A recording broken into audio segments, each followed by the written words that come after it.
Before we start today's session, मेरी आप लोगों से एक रिक्वेस्ट है that just for a minute आपकी सारी एक्टिविटी रोक दीजिए। एक इंस्ट्रक्शन है कि एक किताब, एक पेन लेके बैठिए अपने साथ में। जो भी आपको लगे इंपॉर्टेंट बात है उसको नोट डाउन करिएगा, क्योंकि कोई भी बात सुनने से अगर फ़ायदा होता तो दुनिया अब तक बदल चुकी होती। कृष्ण आके गए हैं, भगवान राम आ गए हैं, हनुमान आए हैं, बुद्ध आए हैं। दुनिया आज भी वैसी है जैसे पहले थी। So there is no point listening, we have to implement what somebody else is saying, right. तो हम लोगों को किसी और की बातों को इम्प्लीमेंट करना भी आना चाहिए, not just listening to what somebody wants to say. तो इम्प्लीमेंटेशन के लिए आपका नोट्स बनाना और उसको समझना बहुत ज़रूरी है। बिफोर वी स्टार्ट एनीथिंग, मेरी आप लोगों से एक रिक्वेस्ट है that for 10 seconds just close your eyes, everybody close your eyes and just watch your breath 5 times, right? Inhale, watch it, watch it, watch it. Exhale, inhale, exhale, inhale,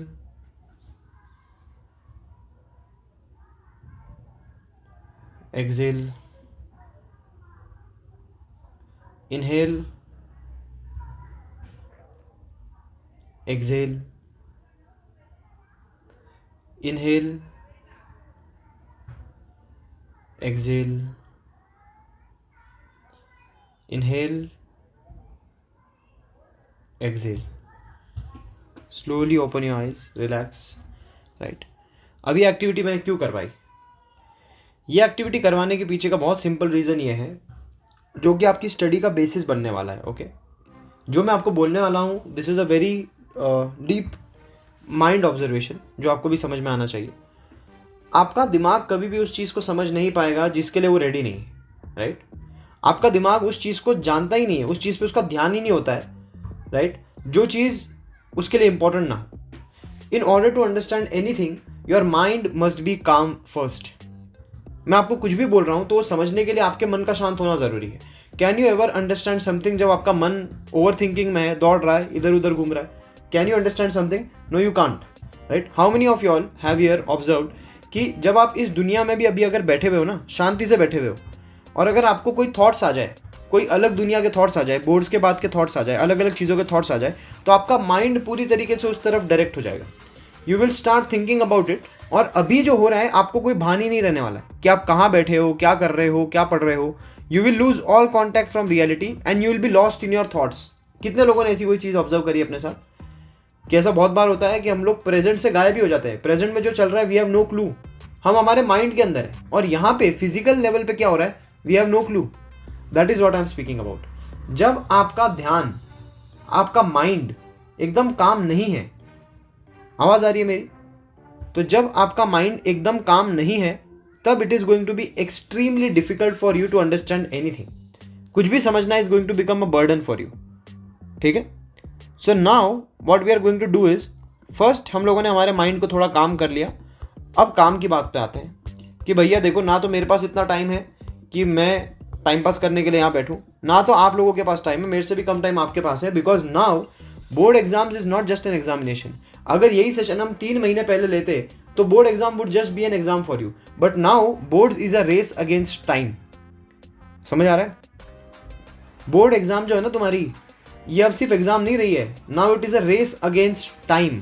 वक्त के साथ दौड़ है भाई आपकी, क्योंकि आपके पास टाइम कितना बचा? 1 महीना। You have hardly got 1 month and you need to study everything in the 1 month। आप लोगों के पास गिन चुन के 1 महीना बचा हुआ है और आपको उस हिसाब से करना है। लेकिन अब दिक्कत यह है, यहाँ पे हर प्रकार का बच्चा बैठा हुआ है। ऐसे भी कुछ महान बच्चे बैठे हैं जिनका 8 बार रिवीजन हो गया है, सारी चीज़ें पढ़ चुके हैं, 4 बार प्रीलियम का पेपर दे चुके हैं, हर बार 90 ऊपर आ रहे हैं, और अभी भी उनको डर लग रहा है कि हमारा होगा कि नहीं, भैया कुछ सिखा रहे, चलो चलते हैं। कुछ ऐसे भी नालायक बैठे होंगे, बुक खोली भी नहीं है, सब्जेक्ट्स का नाम ढंग से नहीं पता है, टीचर कुछ पढ़ा रही होती है तो ये लोग बाहर बंक मार रहे होंगे, राइट। इनको कोई आइडिया नहीं है कि दुनिया जान में क्या चल रहा है, बोर्ड कब आने वाली है, वी हैव नो क्लू। ऐसे बच्चे भी बैठे होंगे कि भैया 1 महीने पहले नींद खुली हमारी, बताओ क्या करें।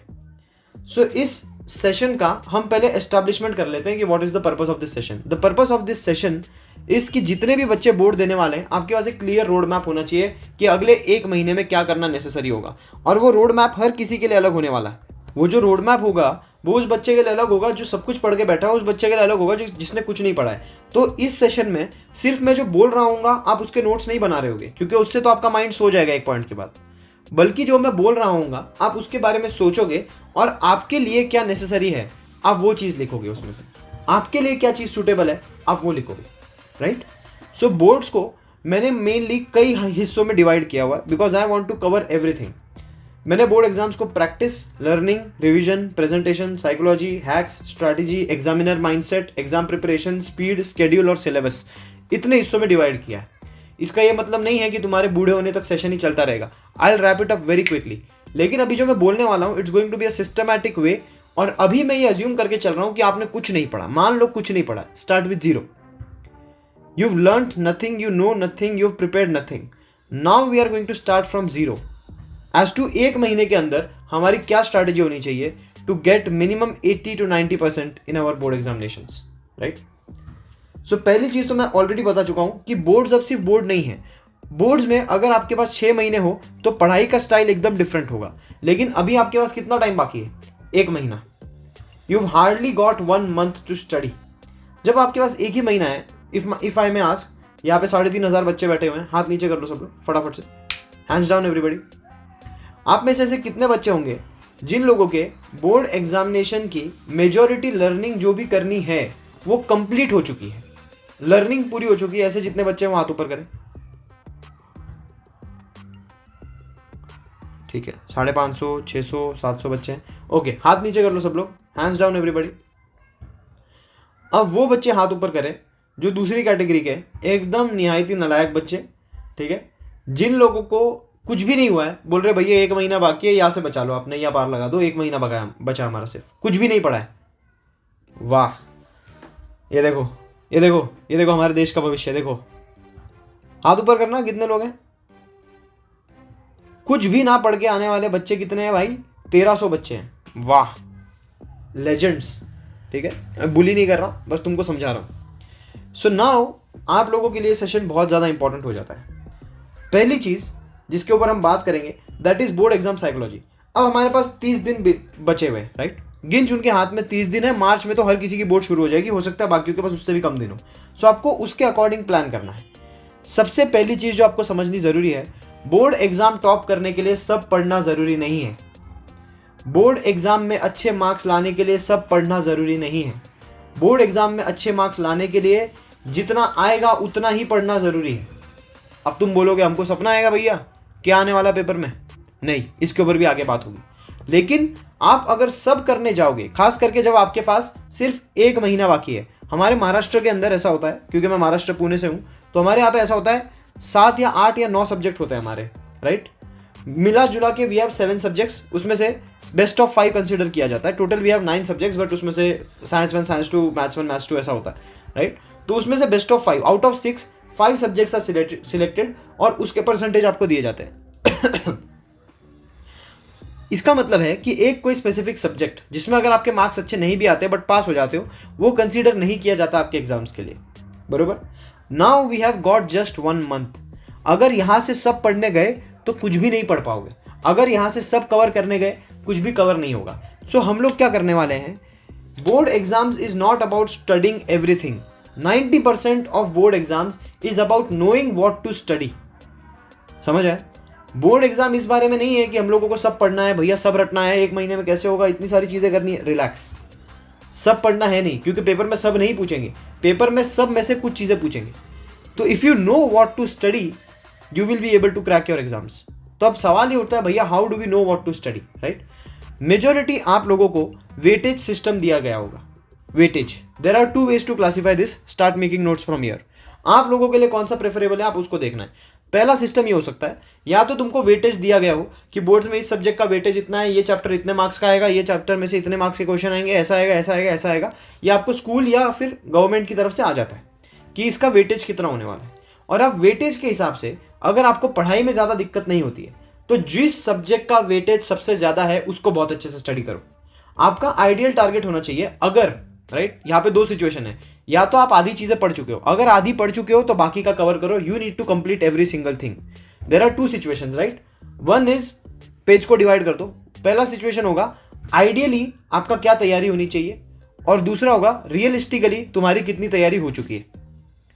पहला होने वाला है कि आइडियली बोर्ड देने के पहले आपकी कितनी तैयारी होनी चाहिए। उसमें मैं आपको सिंपल बता देता हूं, अगर तुम बोर्ड दे रहे हो ना और आइडियल सिचुएशन में दे रहे हो, तुम्हारा सब पढ़ के हो जाना चाहिए, 4-5 बार रिवीजन हो जाना चाहिए, बोर्ड के 4-5 पेपर सॉल्व हो जाने चाहिए, प्रैक्टिस हो जानी चाहिए, स्पीड अच्छी होनी चाहिए, प्रेजेंटेशन अच्छा होना चाहिए। अगर ये सारी चीज़ें बढ़िया है और तुमने पढ़ाई की है थोड़ी बहुत, तो तुम्हारा 90% कोई भी नहीं रोक सकता। It is assured that it is going to happen. लेकिन प्रॉब्लम क्या है, हम आइडियल दुनिया में नहीं जी रहे, हम रियलिस्टिक दुनिया में जी रहे। रियलिस्टिक दुनिया के अंदर सारी चीज़ें हमारे अनुसार नहीं हुई है। आइडियली आपका सब पढ़ के हो जाना चाहिए, आपको पेपर लिखने की प्रैक्टिस होनी चाहिए, आपके 3-4 बार रिवीजन हो जाने चाहिए, 4-5 आपने प्रैक्टिस पेपर सॉल्व करने चाहिए, और हैंडराइटिंग अच्छी होनी चाहिए, प्रेजेंटेशन बढ़िया होना चाहिए। ये सब आइडियल सिचुएशंस है। लेकिन क्या हम लोग अभी आइडियल सिचुएशन में जी रहे हैं क्या? नहीं, अभी आइडियल सिचुएशन थोड़ी है हमारी। तो हमारे लिए at this point what is important for us, what is important is to know कि रियलिस्टिकली अभी हम क्या कर सकते हैं। अभी अगर सब पढ़ने जाएंगे ना तो 30 दिन तक सब ही पढ़ते रह जाएंगे। So we cannot study everything. So now the point arises कि we should know what to study. अब क्या पढ़ाई करें, उसमें यू हैव 2 ऑप्शंस। अगर सब पढ़ सकते हो, आई एम रिपीटिंग अगेन, अगर सब पढ़ सकते हो तो go and learn everything, read everything, do everything, right. But if you can not do it, दो हिसाब से डिवाइड कर दो। एक वेटेज के हिसाब से कि कौन से सब्जेक्ट का वेटेज कितना ज्यादा है, जिनके सबसे ज्यादा वेटेज हो 80% उसको कवर करके जाओ। आपको बोर्ड एग्जाम्स के अंदर ऑप्शंस आते हैं, ऑप्शंस में से आप आंसर सिलेक्ट करके लिख सकते हो। अगर आपका लक बहुत अच्छा हुआ तो पूरा पेपर आप लिख पाओगे, अगर लक खराब भी हुआ तो भी हो सकता है एक आधा आपका कुछ छूट जाए, वरना you will be writing the entire paper, right. लेकिन अगर सब पढ़ने जाओगे तो एंड में कुछ भी याद नहीं रहेगा, दिमाग पे प्रेशर होगा सब कवर करना है, you will not be able to cover everything. So you should target, जिन लोगों का 0 पढ़ के हुआ है, 0, 1 महीना बाकी है, 80% टारगेट करना है। अब आप बोलोगे 80% कैसे पढ़ेंगे भैया, हमको तो आता नहीं पढ़ना। I will tell you. पहली चीज, आइडियल और रियल वर्ल्ड के अंदर डिफरेंस है। तो आपको पहले क्या करना है, जो इंपॉर्टेंट है आपको वो पढ़ना है वेटेज के हिसाब से। आपने लिख लिया कि भैया देखो वेटेज के हिसाब से हमको बताया गया ये सारी चीज़ें इंपॉर्टेंट है, ये सब्जेक्ट्स इंपॉर्टेंट है, ये चैप्टर्स इंपॉर्टेंट है, तो मैंने इंपॉर्टेंट चैप्टर्स की पूरी लिस्ट निकाल ली, हर सब्जेक्ट के जो वेटेज के हिसाब से इंपॉर्टेंट है उसकी लिस्ट निकाल ली, और एक एक करके उनको पढ़ना शुरू करना है। या तो दूसरा आप क्या कर सकते हो, अगर आपको पढ़ना नहीं आ रहा है तो आपको जो ईजी लगता है उसकी पूरी लिस्ट निकाल दो, जो टफ लग रहा है उसके अंदर दिमाग फोड़ी करो ही मत। अगर करना चाहते हो यूट्यूब पे वीडियो देख लो, अगर यूट्यूब पे वीडियो देखोगे तो आपको चीज समझ आ जाएगी, अगर नहीं तो जो इजी है just study that and go for the exam.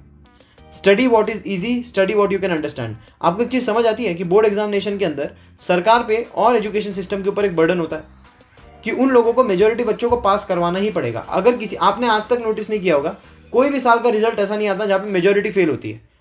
जिसका मतलब क्या निकलता है, इसके 2 मतलब निकल सकते हैं, या तो मेजोरिटी बहुत होशियार बच्चे हैं, 90% टॉपर वाले बच्चे हैं जो कि है नहीं, या तो फिर दूसरा क्या कि पेपर बहुत इजी सेट होता है। कितने लोग लाइफ में फर्स्ट टाइम बोर्ड देने वाले, हाथ ऊपर करना। जितने भी लोग लाइफ में फर्स्ट टाइम बोर्ड देने वाले हैं ना, मैं तुमको लिख के देता हूं, जिस दिन आप बोर्ड के पेपर दे के बाहर निकलोगे ना, आपके मुंह पे स्माइल होगी और आप एक चीज याद रखोगे, that is if you have prepared yourself, right. आप बोलोगे भैया ने उस दिन सेशन में बोला था, यही हुआ। बोर्ड का पेपर आप लोगों का हमेशा ईजी ही आएगा, क्योंकि कोई भी सरकार, कोई भी देश के लोग, कोई भी एजुकेशन सिस्टम हमारे देश की मेजॉरिटी यूथ को फेल नहीं करना चाहेगी। और उनको ये चीज पता है, मेजॉरिटी यूथ जीनियस नहीं है। अगर हार्ड पेपर सेट कर दिया ना, मेजॉरिटी बच्चे फेल हो जाएंगे। इसलिए उनका पेपर सेटिंग ऑलमोस्ट हमेशा इजी ही होता है compare to your school examinations. वो इजी पेपर सेट करते हैं। महाराष्ट्र के अंदर तो जितने तुम लोग तो बेफिक्र रहो, महाराष्ट्र में तो इजी ही पेपर सेट किया जाता है। प्रॉब्लम ऐसा कभी नहीं होता है कि पेपर टफ आया था, प्रॉब्लम हमेशा ये होता है भैया पेपर बहुत इजी था, पता है थोड़ा पढ़ लेता ना तो मार्क्स आ जाते। मुझे वो थोड़े की कसर नहीं रखनी आपके लिए, समझ आया। वो थोड़ा आफ्टर रिग्रेट हमको करना ही नहीं है। पेपर देने के बाद we don't have to regret, जो करना है अभी। तो हम लोग क्या करेंगे, जितने लोगों को पढ़ाई में दिक्कत नहीं है, आप लोग वेटेज के हिसाब से जाओ। आप लिख लो कि आपके लिए कौन सा बेटर है, नोट्स में लिखो कि या तो आप वेटेज के हिसाब से डिवाइड करो पेपर को और उस हिसाब से स्टडी करने जाओ, या तो आप ट्रिक्स जो आपको इजी लगता है, जो आपको समझ आई है बात, उसके हिसाब से स्टडी करने जाओ। Clear, right. तो आप लोगों को एक चीज ध्यान रखनी है, अगर आप सब करने जाओगे ना तो सब सब्जेक्ट्स में एवरेज हो जाओगे। एवरेज नहीं होना है, सब चैप्टर में एवरेज नहीं होना है। You should be great in a few subjects, ताकि जब उसके आंसर लिखो it should be phenomenal. Now coming to the next point, कि हम लोगों को एक चीज तो समझ आ गई भैया कि हम लोगों ने अगर कुछ नहीं पढ़ा, मैं वापस रिपीट कर रहा हूं, जितने लोगों ने सब पढ़ा हुआ है you people need to cover every single thing. उसके लिए हम आएंगे अगले पॉइंट पे कि अगर कुछ नहीं पढ़ा है या सब कुछ भी पढ़ा है तो आगे क्या करना है। First thing that we need to do is make a schedule. If I have to ask you something, आप में से कितने बच्चे हैं जिनका स्केड्यूल रेडी है, कितने बजे उठना है, कितने बजे सोना है, क्या खाना है, क्या पीना है, कितने बजे पढ़ाई करनी है, कितने दिन 1 घंटे की पढ़ाई करनी है, और कितने लोग सच सच बताना दिल पे हाथ रख के कि फॉलो करते हैं उसको। कितने बच्चे फॉलो करते हैं? करते हो तुम? एग्जैक्टली मुझे पता है मेजोरिटी बच्चे फॉलो नहीं करते। That is the problem, right? Problem is not कि पेपर डिफिकल्ट आया, प्रॉब्लम इज कि हम लोग डिसिप्लिन नहीं है, हमारा डिसिप्लिन मेंटेन नहीं हो पाता है। समझ रहे हो? अगर आपका डिसिप्लिन मेंटेन होने लगे तो बोर्ड एग्जामिनेशन आपके लिए it will become a cake walk, it will be so easy, right? But discipline नहीं है तो अभी 1 महीने के लिए you need to be discipline. जितने लोग बहुत सीरियस है बोर्ड को लेके, अगर आपके पास फोन है मम्मी पापा को दे दो। Trust me, this will be the Brahmastra for your examinations. अगर आप सीरियस हो बोर्ड एग्जामिनेशंस को लेके और आपने कुछ पढ़ाई नहीं करी, फोन मम्मी पापा को दे दो। अगर नहीं दे सकते, दिन में जब पढ़ाई कर रहे हो तब फोन अपने से दूर रखना। इसको रूल बना लो आप। जिस बच्चे के पास पढ़ते हुए फोन होगा वो नहीं पढ़ेगा, मैं आपको लिख के दे रहा हूं। पढ़ते वक्त आपका फोन आपके पास नहीं होना चाहिए, वरना एक नोटिफिकेशन आया, एक मैसेज आया एंड यू आर गॉन। तो हम लोग क्या करेंगे, अभी हम लोग स्केड्यूल बनाएंगे। स्केड्यूल क्या होगा, आपको ये देखना है कि आपका पेंडिंग सिलेबस कितना है, कितना सिलेबस आपके लिए पेंडिंग है, और आपको उसको अगले 15 से 20 दिनों में, आई will give you 20 days, okay? आपके पेंडिंग सिलेबस को मैं अज्यूम करके चल रहा हूं मार्च के शुरुआत में आपके पेपर शुरू होने वाले, राइट? उस हिसाब से 2/3 of your time you should invest in learning. कैसे पढ़ना है आई विल टेल यू।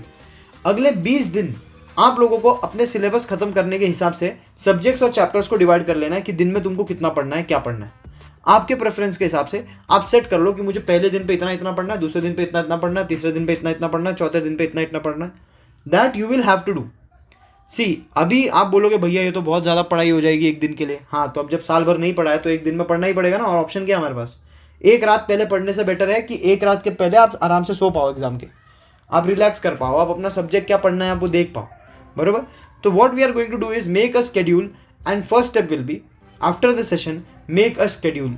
जब तक आपको पता नहीं है आपको जाना कहाँ है। मुझे एक बात बताओ, आपको बस कंडक्टर की जिंदगी जीनी है क्या? किसी को बस कंडक्टर की जिंदगी समझ आती है? कितने लोगों को समझ आता है?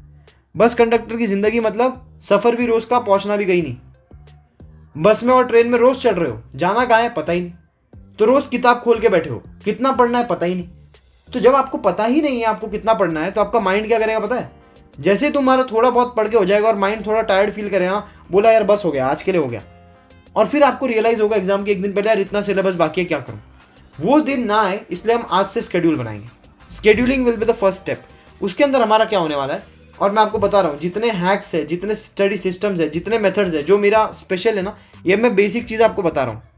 जितने लोग अभी छोड़ देंगे उन लोगों को मेन चीज़ तो मिस ही कर दोगे तुम। जो मेन एसेंस है ना वो एंड की तरफ है। जो हैक्स है, बिना पढ़े भी पेपर कैसे देना है, अलग अलग चीज़ें, वो सब एंड की तरफ रखा है मैंने, ताकि पहले बेसिक चीज़ आप समझ जाओ। बेसिक्स ये है मेरे भाई कि you need to work hard because you have not work hard for the last 1 year. अभी मेहनत करनी पड़ेगी क्योंकि इसके पहले की नहीं है। मेरे लिए बहुत आसान है कंटेंट क्रिएटर होकर बोल दो अरे कोई फर्क नहीं पड़ता, पर तुम्हारे मार्क्स नहीं आएंगे तो कोई पॉइंट ही नहीं ना उस चीज़ का। तो मैं आपको सच बता रहा हूँ, 70 to 80% सिलेबस कंप्लीट करने का आइडियल टारगेट होना चाहिए। टारगेट करने के लिए आपको शेड्यूल बनाना पड़ेगा। तो 70 to 80% जो आपको कंप्लीट करना है आपके वेटेज के हिसाब से, या फिर जो आपको समझ आता है ईजी उस हिसाब से आपने उसको लिख दिया, और उसके बाद आपको उसको अगले 20 दिन में डिवाइड कर लेना है इक्वली। और आपको कसम खा लेनी है कि जब तक मेरा ये होगा नहीं मैं ख़त्म नहीं करूँगा। उसके लिए एक बहुत सुंदर सा लॉ होता है जिसको हम कहते हैं पार्किंसंस लॉ। इसको नोट डाउन करिएगा, राइट? पार्किंसन का जो लॉ है वो एक चीज़ कहता है, पार्किंसंस लॉ से समथिंग कि अगर आपने कोई गोल बनाया है, right, he was a psychologist, वो कहते हैं कि अगर आपने कोई गोल बनाया है और आपने उस गोल का एंड डेट अगर आपने उसको रखा है कि मेरे को ये गोल है ना जो 1 साल बाद अचीव करना है, तो अगर वो गोल तुमको 1 महीने में भी मिल सकता है ना, तो भी वो अचीव कहाँ होगा? 1 साल बाद। अगर आपने कोई गोल बनाया है और उसका आपने एंड डेट रखा है कि मुझे 1 साल में अचीव करना है, तो जो 1 महीने का काम है ना वो भी खत्म होने में 1 साल लेगा। मेरे एक अंकल है, I would like to share a story with you.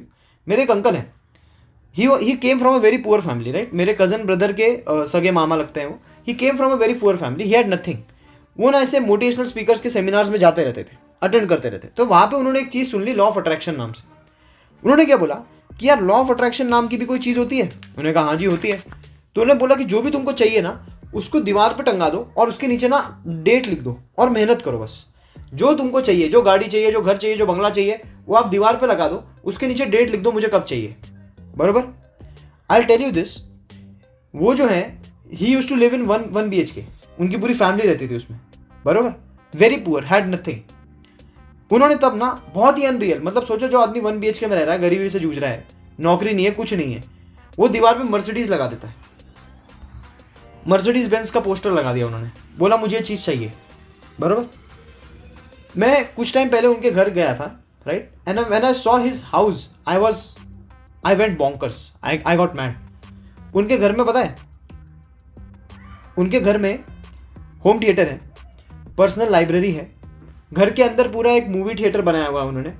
उनका जो घर है वो इतना भयंकर लेवल पे फर्निश्ड है, it's a 5 BHK penthouse. He so rich, so rich. उनके पार्किंग के अंदर ऑडी मर्सिडीज दोनों खड़ी है।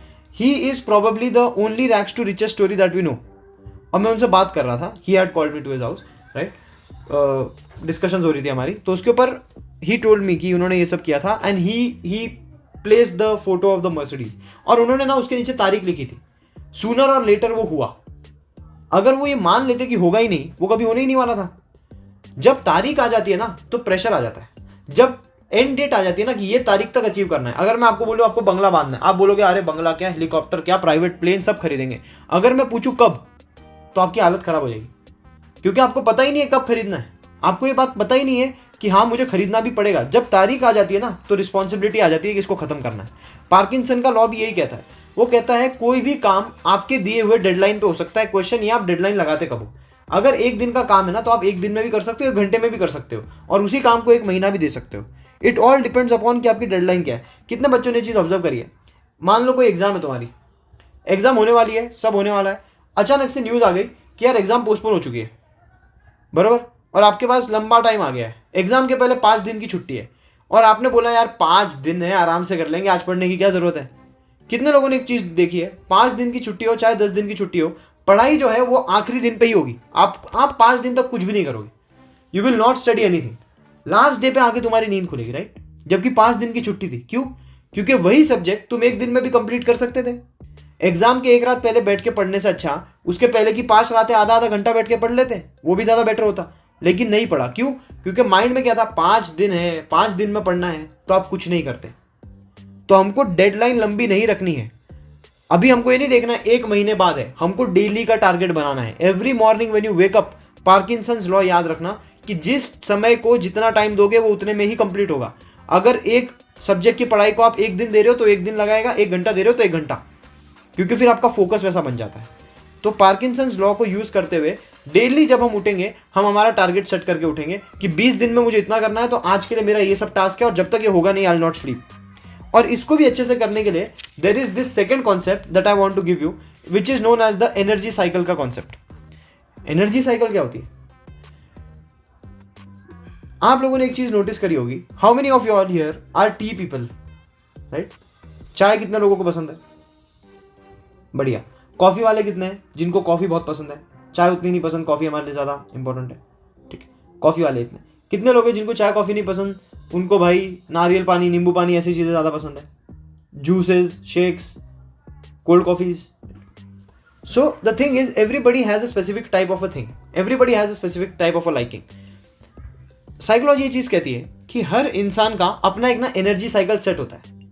हर इंसान का दिन में अलग अलग सिस्टम्स के अंदर एनर्जी डिवाइड होती है। तो दिन में कुछ समय पे आप लोग नोटिस करोगे कि आप बहुत ज़्यादा एक्टिव होते हो आप दिन के कुछ समय में, और कुछ समय पे आप बहुत ज़्यादा लेजी फील करते हो। मैं आपको इसका एक लाइव एग्जांपल देता हूँ। कितने लोग यहाँ पे ऐसे हैं जिनको शाम को सोने की आदत है? शाम को सोते हैं, रोज़ खाना खाने के बाद सोते हैं भाई 3-4 घंटे। अब आप लोग ना एक टास्क करना, आप लोग कल सोना मत, और आप सिर्फ देखना, आप नहीं भी चाहोगे ना तो भी आपकी बॉडी में एनर्जी नहीं होगी पढ़ने की। आप तब पढ़ने की ट्राई करोगे ना, आप लिख के देता हूँ, आप सो जाओगे। यहाँ पे ऐसे कितने लोग हैं जो रात को 11 बजे के बाद सो जाते हैं? Hands up. 11 के बाद सो जाते हैं, ऐसे कितने लोग हैं जो 11 के पहले सो जाते हैं? 11 बजने के पहले दे स्लीप, ओके, राइट। ऐसे कितने लोग हैं जो रात को 3-4 बजे तक जागे हुए होते हैं? भूत, जो 1-2-3 बजे तक जागते हैं, ज़्यादा सोते नहीं, ऐसे भी लोग होंगे। Okay, so you need to understand the fact कि जो 2-3 बजे तक जागने की जिसको आदत है ना, वो रात को बहुत एफिशिएंट होगा, उसमें बहुत एनर्जी होगी। लेकिन जो वो बंदा है ना जिसको 11 बजे सोने की आदत है, उसको रात को 2-3 बजे उसकी बॉडी नींद में होगी, हो सकता है वो जल्दी सुबह उठे। तो हर इंसान की बॉडी एक स्पेसिफिक एनर्जी साइकिल के लिए कंडीशन होती है। दिन में कुछ समय होते हैं जहाँ पे उसकी एनर्जी बहुत हाई होती है, दिन में कुछ टाइम होता है जहाँ पे उसकी एनर्जी एक्सेप्शनली ऊपर होती है, बहुत हाई होती है उसकी एनर्जी का लेवल बहुत ऊपर होता है। मेरी आवाज़ आ रही है सबको? क्लियर कट आवाज़ आ रही है मेरी? एक बार हाथ ऊपर कर दीजिए अगर आपको मेरी आवाज़ आ रही है तो। ओके, तो हर इंसान अपनी बॉडी को एक लेवल पे कंडीशन कर लेता है जिसको हम कहते हैं एनर्जी साइकिल। आपकी बॉडी नेचुरली कंडीशन है कुछ समय पे ढंग से पढ़ने के लिए, कुछ समय के लिए नहीं। समझ आया? Get it? आपकी जो बॉडी है, आवाज़ आ रही है मेरी? तो आपकी जो बॉडी है वो एक स्पेसिफिक एनर्जी साइकिल के लिए कंडीशनड होती है। स्पेसिफिक एनर्जी साइकिल के लिए कंडीशनड होती है मतलब क्या? दिन में कुछ समय के लिए आपकी बॉडी की एनर्जी हाई होगी। हो सकता है वो सुबह उठ के हो सकता है वो रात को हो सकता है वो शाम को हो सकता है वो अर्ली मॉर्निंग नहीं हो तो 10 बजे के आसपास हो। यू नीड टू आइडेंटिफाई कि कब आप एनर्जेटिक फील करते हो। उसके लिए आपको थोड़ा ऑब्जर्वेंट होना पड़ेगा। कल सुबह when you wake up, you people should know when your energies are high, right? When you wake up, you people should have an idea कि आप लोगों की एनर्जी कब ज़्यादा है। एक और चीज़ है, आप लोग ना दिन में जिस जगह पे बैठ के जो काम करते हो ना, आपकी बॉडी को उसकी आदत पड़ जाती है। अगर आप बेड पे बैठे बैठे पढ़ाई करोगे, आप लिख के ले लो आप सोने वाले हो, क्योंकि बेड पे जब भी तुम जाते हो तुम्हारी बॉडी को पता है सोना है। तो अब तुम बेड पे बुक लेके बैठे हो, बॉडी को तो नहीं पता है, तो बॉडी सो जाएगी। बॉडी को लगेगा बेड पे बैठा ही है, अब इसको सोना होगा, तो बॉडी सो जाएगी। So you need to understand this. आपकी बॉडी कहाँ पे बैठती है वो जगह बहुत मैटर करती है। तो आप ना अपने लिए एक जगह बना लो कि आपको कब पढ़ना है और कहाँ पे बैठ के पढ़ना है। हर जगह पे जाके नहीं पढ़ना है। You should have a specific spot, you should have a specific place जहाँ पे आपको बैठ के पढ़ाई करनी है। तो अपने रूम में या फिर अपने घर में एक स्पेसिफिक कोना पकड़ लो, वहाँ पे तुम कोई काम नहीं करोगे, सिर्फ पढ़ाई करोगे।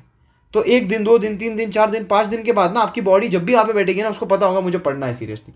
उस जगह पे कुछ मत करो, वहाँ पे पढ़ाई के अलावा देयर शुड बी नथिंग। आपको उस जगह पे बैठ के सिर्फ पढ़ाई करनी है। और आपकी मेजॉरिटी पढ़ाई तब होगी जब आपकी एनर्जी साइकिल हाई है। तो आपको देखना है कि आपकी एनर्जी साइकिल किस जगह पे ज़्यादा एक्टिवली वर्क करती है। ये होने के बाद हम लोग अभी मेन टॉपिक पे आएंगे कि भैया हमको पढ़ना कैसे है। अब क्वेश्चन ये है कि हम लोग पढ़ाई कैसे करें, लर्न कैसे करें। कितने स्टूडेंट्स की दिक्कत है कि जो पढ़ते हैं वो याद नहीं रहता। कितने लोगों की दिक्कत है? Can't remember it, right? है ये दिक्कत? I am going to solve this forever memory. मेमोरी को आपको समझना पड़ेगा। How does memory actually work? Memory की है ना एक बहुत सिंपल चीज़ होती है, मेमोरी चलती है अथॉरिटी पे। मैं ज़्यादा कॉम्प्लेक्स नहीं करूँगा, आपका दिमाग घूम जाएगा। I hope you are taking notes, right? एक टेक्निक है जिसका नाम है फीमैन टेक्निक, जो मैं बहुत यूज़ करता हूँ। फीमैन टेक्निक का ये मतलब है कि ना आपके एटीट्यूड में चेंज आने से, आपका एटीट्यूड अगर चेंज हो जाए ना, तो आपका पूरा का पूरा पढ़ाई करने का तरीका बदल जाएगा। एक टीचर भी वही पढ़ रही है जो आप पढ़ रहे हो, और एक स्टूडेंट भी वही पढ़ रहा है जो आप पढ़ रहे हो। लेकिन डिफरेंस क्या है? डिफरेंस ये है कि एक टीचर को पूरे क्लास को जाके ये चीज़ समझानी है, तो आपसे ज़्यादा मेहनत से पढ़ेगी, वो और डिटेल में पढ़ेगी, वो समझ के पढ़ेगी, क्योंकि उसको वो चीज़ समझानी है। लेकिन एक स्टूडेंट को किसी को नहीं समझाना है, तो वो आँख बंद करके रटेगा हाँ और भूल जाएगा। क्या फ़र्क पड़ता है? That is the problem. Feynman technique ये चीज़ बोलती है कि आप लोगों को जब पढ़ाई करनी है तो what you are going to do is, you are going to open the book, you are going to read and you are going to explain it. एक ग्लास, एक रबर, एक पेन, एक पेंसिल या एक किताब, जो भी पढ़ रहे हो आपको उसको समझाना है। उस चीज़ को ऐसे पढ़ना है जैसे आप वो कॉन्सेप्ट किसी को समझा रहे हो। क्लियर हुआ? Clear everyone? ये होता है फीमैन टेक्निक। आप इसको यूज़ करके देखो, आपको जो रिजल्ट्स मिलेंगे ना, you will not be able to believe it. आप लोग जब पढ़ रहे होते हो ना, तो आपका दिमाग कहीं और कुछ और बारे में सोच रहा होता है, और आपका बॉडी रीड कर रहा है, बट आपका दिमाग कहीं और बिजी है। रणवीर दीपिका वाला सीन है। I was committed to him but I was seeing other people, mentally I wanted to go back to him. तुम मेंटल लेवल पे यहाँ पे हो, किससे क्या फर्क पड़ता है भाई? बॉडी क्या कर रही है, दैट मैटर्स। तो जब आप पढ़ाई कर रहे हो तो आप गायब हो चुके हो, आपका ध्यान ही नहीं है पढ़ने में एक पॉइंट के बाद, तो आपको रिजल्ट कैसे मिल जाएंगे? रिजल्ट नहीं आता। So what do we have to do? हमारा माइंड, बॉडी, अटेंशन सब पढ़ाई में हो। इसके लिए हम उस चीज़ को सिर्फ समझेंगे नहीं, हम उसको पढ़ेंगे और उसको समझा रहे होंगे। हम सिर्फ हमारे माइंड को एक्टिव नहीं रखेंगे, हमारी बॉडी को भी एक्टिव रखेंगे। तो हम क्या करेंगे? मान लो मैंने कोई चीज़ पढ़ी, राइट? मान लो मैंने फोटोसिंथेसिस पढ़ा। तो फोटोसिंथेसिस पढ़ने के बाद अब मुझे एक पेन को बिठा के समझाना है कि मुझे क्या समझ आया, और इसका डायरेक्ट इंप्लीकेशन होने वाला है आगे जब आप आंसर लिखोगे ना उसमें। तो हमारे लिए क्या होगा, मैंने फोटोसिंथेसिस पढ़ा, पढ़ते ही मैंने क्या बोला, मैंने एक पेन को हाथ में ले लिया, मैंने बोला देख अपनी भाषा में हिंदी में समझाना उसको। फोटोसिंथेसिस में ना ये 4 मेन पॉइंट मैंने पढ़े और आप उसको हिंदी में समझा रहे हो। जब आप ये करोगे ना तो वो सिर्फ आपने रटा नहीं है, आपने उस चीज़ को समझ लिया है। और अगर एग्जाम में जो आपने लर्न किया आप वो भूल भी जाओ ना तो भी अपनी भाषा में आप लिख सकते हो पेपर में, राइट।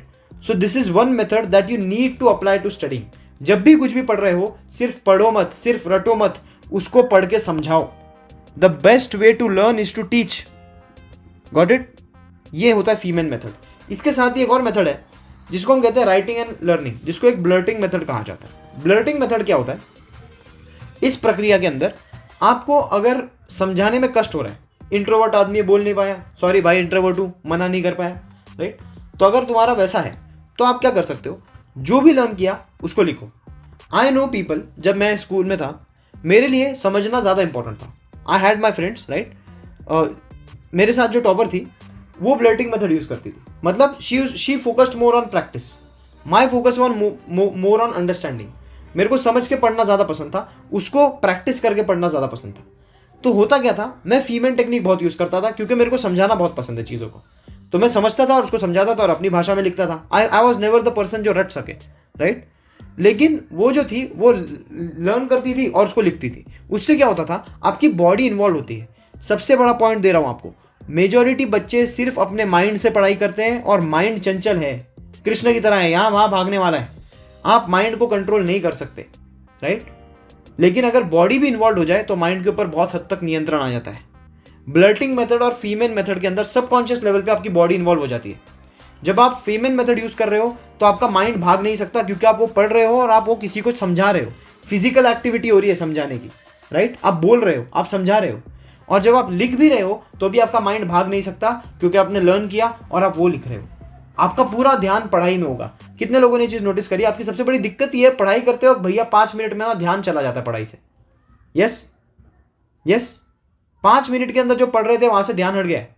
ध्यान अभी कहीं और है, पढ़ाई में है ही नहीं, किताब में है ही नहीं, कहीं और तुम कुछ सोच रहे हो। स्कूल में टेररिस्ट अटैक हो जाएगा और मेरी क्रश रो रही होगी, रिया होगी, तो मैं किसे बंदूक छीन लूंगा उससे, टेररिस्ट से, और उनको गोली मार दूंगा और सारी टीचरें मेरे पे फिदा हो जाएंगी, रिया मेरी गर्लफ्रेंड बन जाएगी। क्या कर रहे हो, पढ़ाई कर ले, बोर्ड में फेल हो गया तो चप्पलें पड़ेंगी। लेकिन नहीं भाई, आपका दिमाग क्रिएटिव है, खिचड़ी पकाने लग जाएगा। स्कूल के टेररिस्ट अटैक इमेजिन कर रहे हो तुम, आप गए, खो गए, मार्क्स भी गया, करियर भी गया, सब गया। That is not what we have to do. हमको क्या करना है, हमको ये दो में से कोई एक मेथड यूज करना है। या तो जब भी पढ़ो तो पढ़ने के बाद लिखो, लिखने के लिए तुमको ध्यान देना पड़ेगा, तो ध्यान हटेगा कैसे। और फीमेन टेक्निक के अंदर भी समझाने के लिए तुमको ध्यान देना पड़ेगा। तो कुल मिला के बात ये आती है कि आपका ध्यान जो होगा वो किताब से हटेगा नहीं, और जब ये होगा memorization will become very easy for you. Feynman technique, learn and give it to somebody, learn and teach, learn and teach. इस हिसाब से you can complete syllabus within weeks. Clear हुआ। ये हो गया मेमोराइजेशन का पार्ट। मैं हमेशा एक चीज कहता हूं, board exams is only about 3 things, memorisation, revision, presentation. It is only about 3 things, और उसमें से हमने मेमोराइजेशन क्लियर कर दिया। तो मेमोराइजेशन का पार्ट हमारा क्लियर हो चुका है। मेमोराइजेशन का मतलब क्या, फीमेल मेथड यूज कर लिया, या तो पढ़ा और किसी को समझा दिया ताकि हमारा पूरा ध्यान यहाँ रहे, या तो ब्लर्टिंग मेथड यूज कर लिया, मतलब पढ़ा लिखा, पढ़ा लिखा, पढ़ा लिखा, पढ़ा लिखा। That is going to take longer but it will be more efficient, right. तो आपको इन दो में से कोई एक मेथड यूज करना है। तो अभी तक हमने क्या किया है, अभी तक हमने सब नहीं पढ़ना है, हमने इंपॉर्टेंट चीज़ों को नोट डाउन कर लिया, क्या पढ़ना जरूरी है। फिर हमने उसका स्केड्यूल बना लिया और स्केड्यूल के हिसाब से एक डिसिप्लिन बना लिया। हमने यूज किया गया पार्किंसंस लॉ, जिसमें हमने क्या देखा, रोज का टारगेट हमारा क्या है, और वो टारगेट खत्म हुए बिना मैं सोऊंगा नहीं। आपने वो चीज कर ली। वो करने के बाद इन दो में से कोई एक मेथड लिया और पढ़ना शुरू किया। क्लियर। तो मेमोरी का पार्ट क्लियर हो चुका है। एक बार मेमोरी क्लियर हो गई तो फिर हम आएंगे अगले एक बहुत ही क्रूशियल कॉन्सेप्ट के ऊपर, जिसको कहते हैं रेपिटेशन। चलो मेरा एक क्वेश्चन है आप लोगों से, आप में से कितने लोगों को याद है कि आज से 8 दिन पहले आप लोगों ने नाश्ते में क्या खाया था?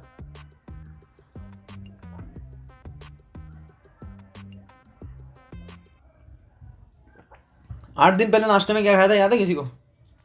चलो छोड़ो, आज से 12 दिन पहले डिनर में क्या खाया था? एनीबडी जिसको याद हो? किसी को याद है? Hands up. नहीं। जब तुम पैदा हुए थे सबसे पहले कौन सी मौसी तुम्हारे पास आई थी और देख के बोली थी हाँ मेरा बच्चा कितना क्यूट लग रहा है? याद है किसी को? नहीं याद है, ठीक है। अच्छा, कितने लोगों को ये याद है कि आज से 1 महीना पहले आपने नाश्ते में क्या खाया था? अब आप क्या बोलोगे? आप बोलोगे, कितने लोगों के दिमाग में आ रहा है अरे भैया ये इतनी पुरानी बात थोड़ी याद रहती है हमको? कितने लोगों को लग रहा है कि जो पुरानी बातें होती है वो याद नहीं रहती?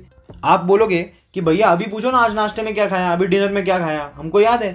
पुरानी चीज़ें याद नहीं रहती, टाइम के साथ माइंड भुला देता, करेक्ट? अच्छा चलो हाथ नीचे करो, मुझे एक बात बताओ, अगर मैं आपको, कितने लोगों को सिंघम मूवी के विलन का नाम याद है? कितने लोगों को याद है? जयकांत शिकरे, बराबर। अगर मैं आपसे पूछूं कितने लोगों को सिंघम मूवी की पूरी स्टोरी याद है, क्या क्या होता है मूवी के अंदर, याद है? सिंघम मूवी को आके कितना टाइम हो गया? 2011-12 में आई थी वो, 10 साल के ऊपर हो गए, लेकिन तुमको याद है ना? कितने लोगों को KGF चैप्टर 1 की पूरी स्टोरी याद है? KGF में क्या होता है? KGF याद है सबको? KGF के हीरो का नाम कितने लोगों को याद है? रॉकी भाई। Everybody remembers why? कितने लोगों को ये याद है कि आपकी क्रश ने जब आपको धोखा दिया या फिर आपकी गर्लफ्रेंड से आपका ब्रेकअप हुआ, कितने लोगों को वो पेन याद है? उसने जो बातें उस दिन बोली थी वो उसका दर्द याद है? याद है तुमको? क्यों याद है भाई? टेक्निकली तो तुमको याद नहीं रहना चाहिए क्योंकि बहुत पुरानी बात है, लेकिन वो भी तुम्हारे दिमाग में गूंज रही है। क्यों? Because the secret is it is not about memory, it's about revision, right? आपके दिमाग की कंडीशनिंग पता है कैसे हो गई है? आपका दिमाग ऐसा है ना, जिस भी चीज पे तुम ध्यान नहीं दोगे वो चीज निकल जाती है। जिस भी चीज आपके दिमाग में रिपीटेडली नहीं आती ना, बार बार उसको दिमाग में ठोका नहीं जाता ना, वो निकल जाती है। पर होता क्या है, जब आपकी गर्लफ्रेंड ने आपसे ब्रेकअप कर लिया तो वो आपके लिए बहुत बड़ा इवेंट है, बहुत बड़ा धक्का है। उसने जो आपसे बात बोली वो आपके दिमाग में गूंजेगी। ब्रेकअप के बाद भी आप 8-10 दिन उसी के बारे में सोच रहे हो, 1 महीना भर उसी चीज के बारे में सोच रहे हो, तो चाह के भी आप उसको भुला नहीं पाते। आपका बर्थडे, आपको कल परसों 3 दिन पहले क्या खाया था याद नहीं होगा, पर अगर पिछले बर्थडे पे कोई बहुत बढ़िया डिश मंगाई थी तो आपको याद होगा बर्थडे पे क्या खाया। क्यों? क्योंकि वो दिन तुम्हारे लिए स्पेशल है, आप उसके बारे में सोच रहे थे। दिन भर आप प्रेजेंट थे, यहाँ पे अटेंटिव थे, आप जागे हुए थे, आप एंजॉय कर रहे थे। तो आपको याद है कि मैंने बर्थडे के दिन क्या खाया था, कौन सा केक लाया था मेरे लिए, बर्थडे कैसा गया था तुमको याद है? 4 दिन पहले क्या किया था याद है क्या? नहीं। क्यों? क्योंकि आपने उसके बारे में सोचा नहीं है, पर बर्थडे के बारे में आप सोच रहे हो। आपकी गर्लफ्रेंड और आपके बीच में 1000 बातें हुई है, वो आपको याद नहीं है, पर झगड़े के बारे में आप बार बार सोच रहे हो तो आपको याद है। पढ़ाई में क्या लिखा है वो तुमको याद नहीं है, पर सिंघम मूवी इतनी बार देख लिया कि वो तुमको याद हो गई है। KGF के सीन्स रील पे इतनी बार देख लिए कि वो तुमको याद हो गए। चलो मैं एक डायलॉग बोलता हूं, कितने लोगों को उसके आगे का याद है हाथ नीचे करना, ठीक है? इन लोगों के बारे में मत सोचो, कोई तुमसे ज्यादा ताकतवर नहीं। इस दुनिया का सबसे बड़ा योद्धा कौन होती है भाई? कितने लोगों को याद है? दुनिया का सबसे बड़ा योद्धा याद है तुमको? और वो सीन इतना आइकॉनिक क्यों है KGF का? वो तुमको याद है, ये फिलिंग द ब्लैंक्स याद है, पर पढ़ाई का याद नहीं। क्यों नहीं याद? The reason is very simple, क्योंकि वो चीज आप 1000 बार बार बार रिपीटेडली कर चुके हो, और ये चीज एक बार पढ़ के छोड़ दिया, सीधा एग्जाम के दिन देख रहे हो। The secret is just this, आपका दिमाग उस चीज को भुला देता है जिसको आप इंपॉर्टेंट मार्क नहीं करते, जिसको आप बार बार याद नहीं करते, जिसके बारे में आप बार बार नहीं सोचते, जिस पे बार बार ध्यान नहीं देते। दिमाग छोड़ देगा उसको, दिमाग का फोकस नहीं है। That is the secret of manifestation as well. इसके ऊपर हम आगे बात करेंगे, but the point is just this, जिस चीज के बारे में आप रेगुलरली नहीं सोचते ना, बार बार नहीं सोचते ना, दिमाग को लगता है ये इंपॉर्टेंट नहीं है, रिसाइकल बिन में डाल दो, मेमोरी से डिलीट कर दो। आपके फोन में होता है ना, जो चीजें रिसाइकल बिन में है, रिसेंटली डिलीटेड में है, 30 दिन तक अगर आपने उसको रिट्राइव नहीं किया तो अपने आप डिलीट हो जाएगी, परमानेंटली डिलीट हो जाएगी। क्यों? क्योंकि मोबाइल को लगेगा वो इंपॉर्टेंट है ही नहीं। उसी तरीके से आपके दिमाग को ये चीज लगेगी ही नहीं कि वो चीज इंपॉर्टेंट है, अगर आप उसको बार बार रिवाइज नहीं करते।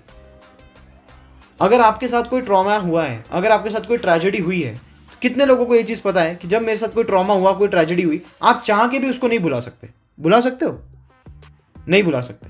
लेकिन ये चीज तुम अपने आप भुला देते हो। तुमको चाहिए ये याद रहे, ये याद नहीं रहता। तुमको चाहिए वो भूल जाऊं, वो भूल नहीं पाते। क्यों? Because it is not about what you want, it's about तुम किस चीज़ के ऊपर बार बार सोच रहे हो। जो ट्रॉमा हुआ है ना उसके बारे में तुम दिन में 1000 बार सोचते हो, लेकिन जो पढ़ा हुआ है उसके बारे में कितनी बार सोचते हो पढ़ने के बाद? You don't think about it. Scientist और जो ब्रेन रिसर्चर्स हैं वो लोग ये चीज़ कहते हैं, जब आप कोई भी चीज़ पढ़ते हो, पढ़ने के बाद अगर आपने सुबह पढ़ा है, रात तक आप उसमें से 80% चीज़ें जो है वही याद रख पाते हो, 20% आप भूल जाते हो। अगले दिन तक वो रेशियो जो है वो 50% पे आ जाता है, आपको 50% याद होता है, 50% आप भूल जाते हो। एक हफ्ता होने तक तब तक वो 50% का भी 50% जा चुका होता है, hardly you remember 20 to 25% of it. और अगर 1-2 हफ्ते आप हाथ ना लगाओ, 10% पे मेमोरी आ जाएगी, you will not remember it at all.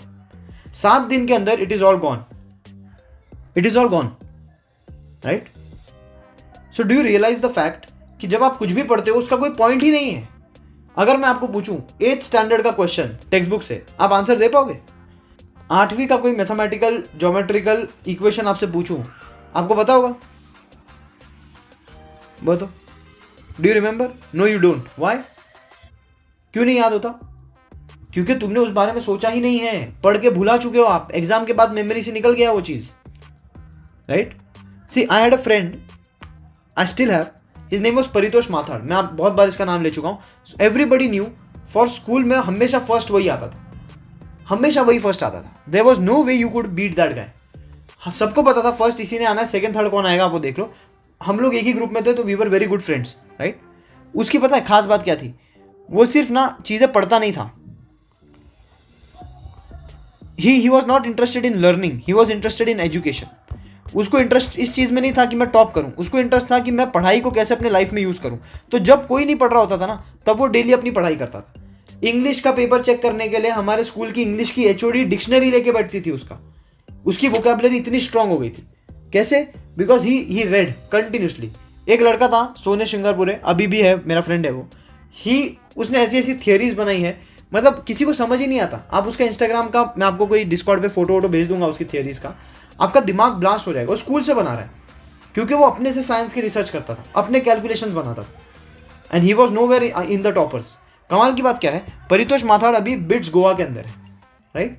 He is in bits Goa, JEE he cracked, very good marks, bits Goa के अंदर वो अपनी लाइफ एंजॉय कर रहा है अभी, and he studying, right? He was a genius about it, genius in studying, बहुत मेहनती। क्यों? क्योंकि उसको अगर आप पूछते ना 10वीं का कोई सम होता ना, उसमें 8वीं का कोई फॉर्मूला यूज करना होता था, कोई एक स्टेप के लिए, कोई नहीं कर पाता था, उसको याद होता था कि 8 में पढ़ा था ना। हम बोलते थे साले तेरे को याद कैसे है कि 8वीं में क्या पढ़ा है, 9वीं में क्या पढ़ा है, हाउ डू रिमेंबर दैट?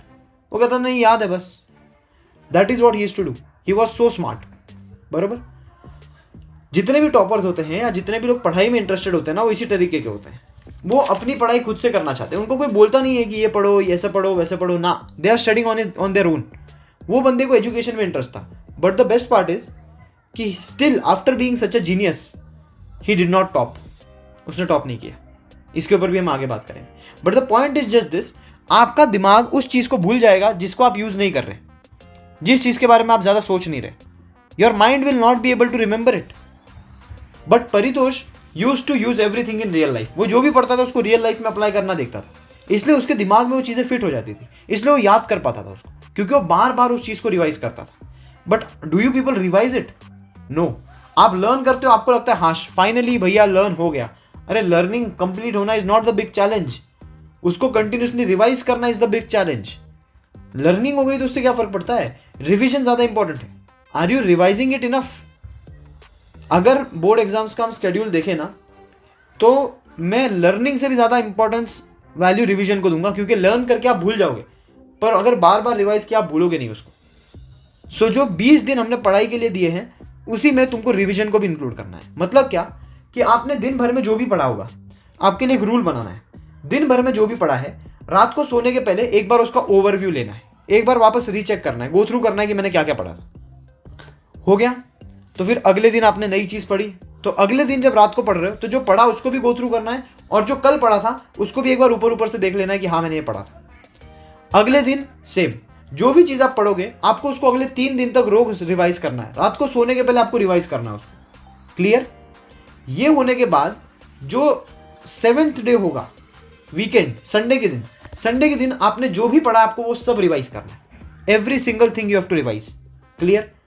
पिछले हफ्ते में जो भी पढ़ा है everything you need to revise. अगर ये करोगे ना तो आपका 4 बार रिवीजन हो जाएगा, आपको अलग से करना नहीं पड़ेगा। पढ़ने के बाद तुरंत ही रिवीजन हो जाएगा। क्यों? क्योंकि हमारे पास अभी टाइम नहीं है कि हम बाद में आएंगे और रिवीजन करेंगे, भैया उसका टाइम नहीं है। Revise now. जो भी पढ़ोगे उसको उसी रात रिवाइज करना है, वो आपके दिमाग में फिट होगा। अगले दिन जब भूलने वाले होगे तब वापस रिवाइज किया, उसके अगले दिन और भूलने वाले होगे वापस रिवाइज किया, और संडे को पूरा वापस रिवाइज किया। ऐसे करके देखो, you will not forget anything. Revision is more important than memorization. अगर आपने रिवीजन में मार खा दिया, मैं आपको अभी बता रहा हूँ, बोर्ड एग्जामिनेशन देने जाओगे सब आ रहा होगा पर याद नहीं कर पाओगे। क्यों? क्योंकि प्रेशर के कारण कुछ चलेगा नहीं दिमाग आपका, राइट? तो आपको रिवाइज करना है, उसको बार बार रिवाइज करो।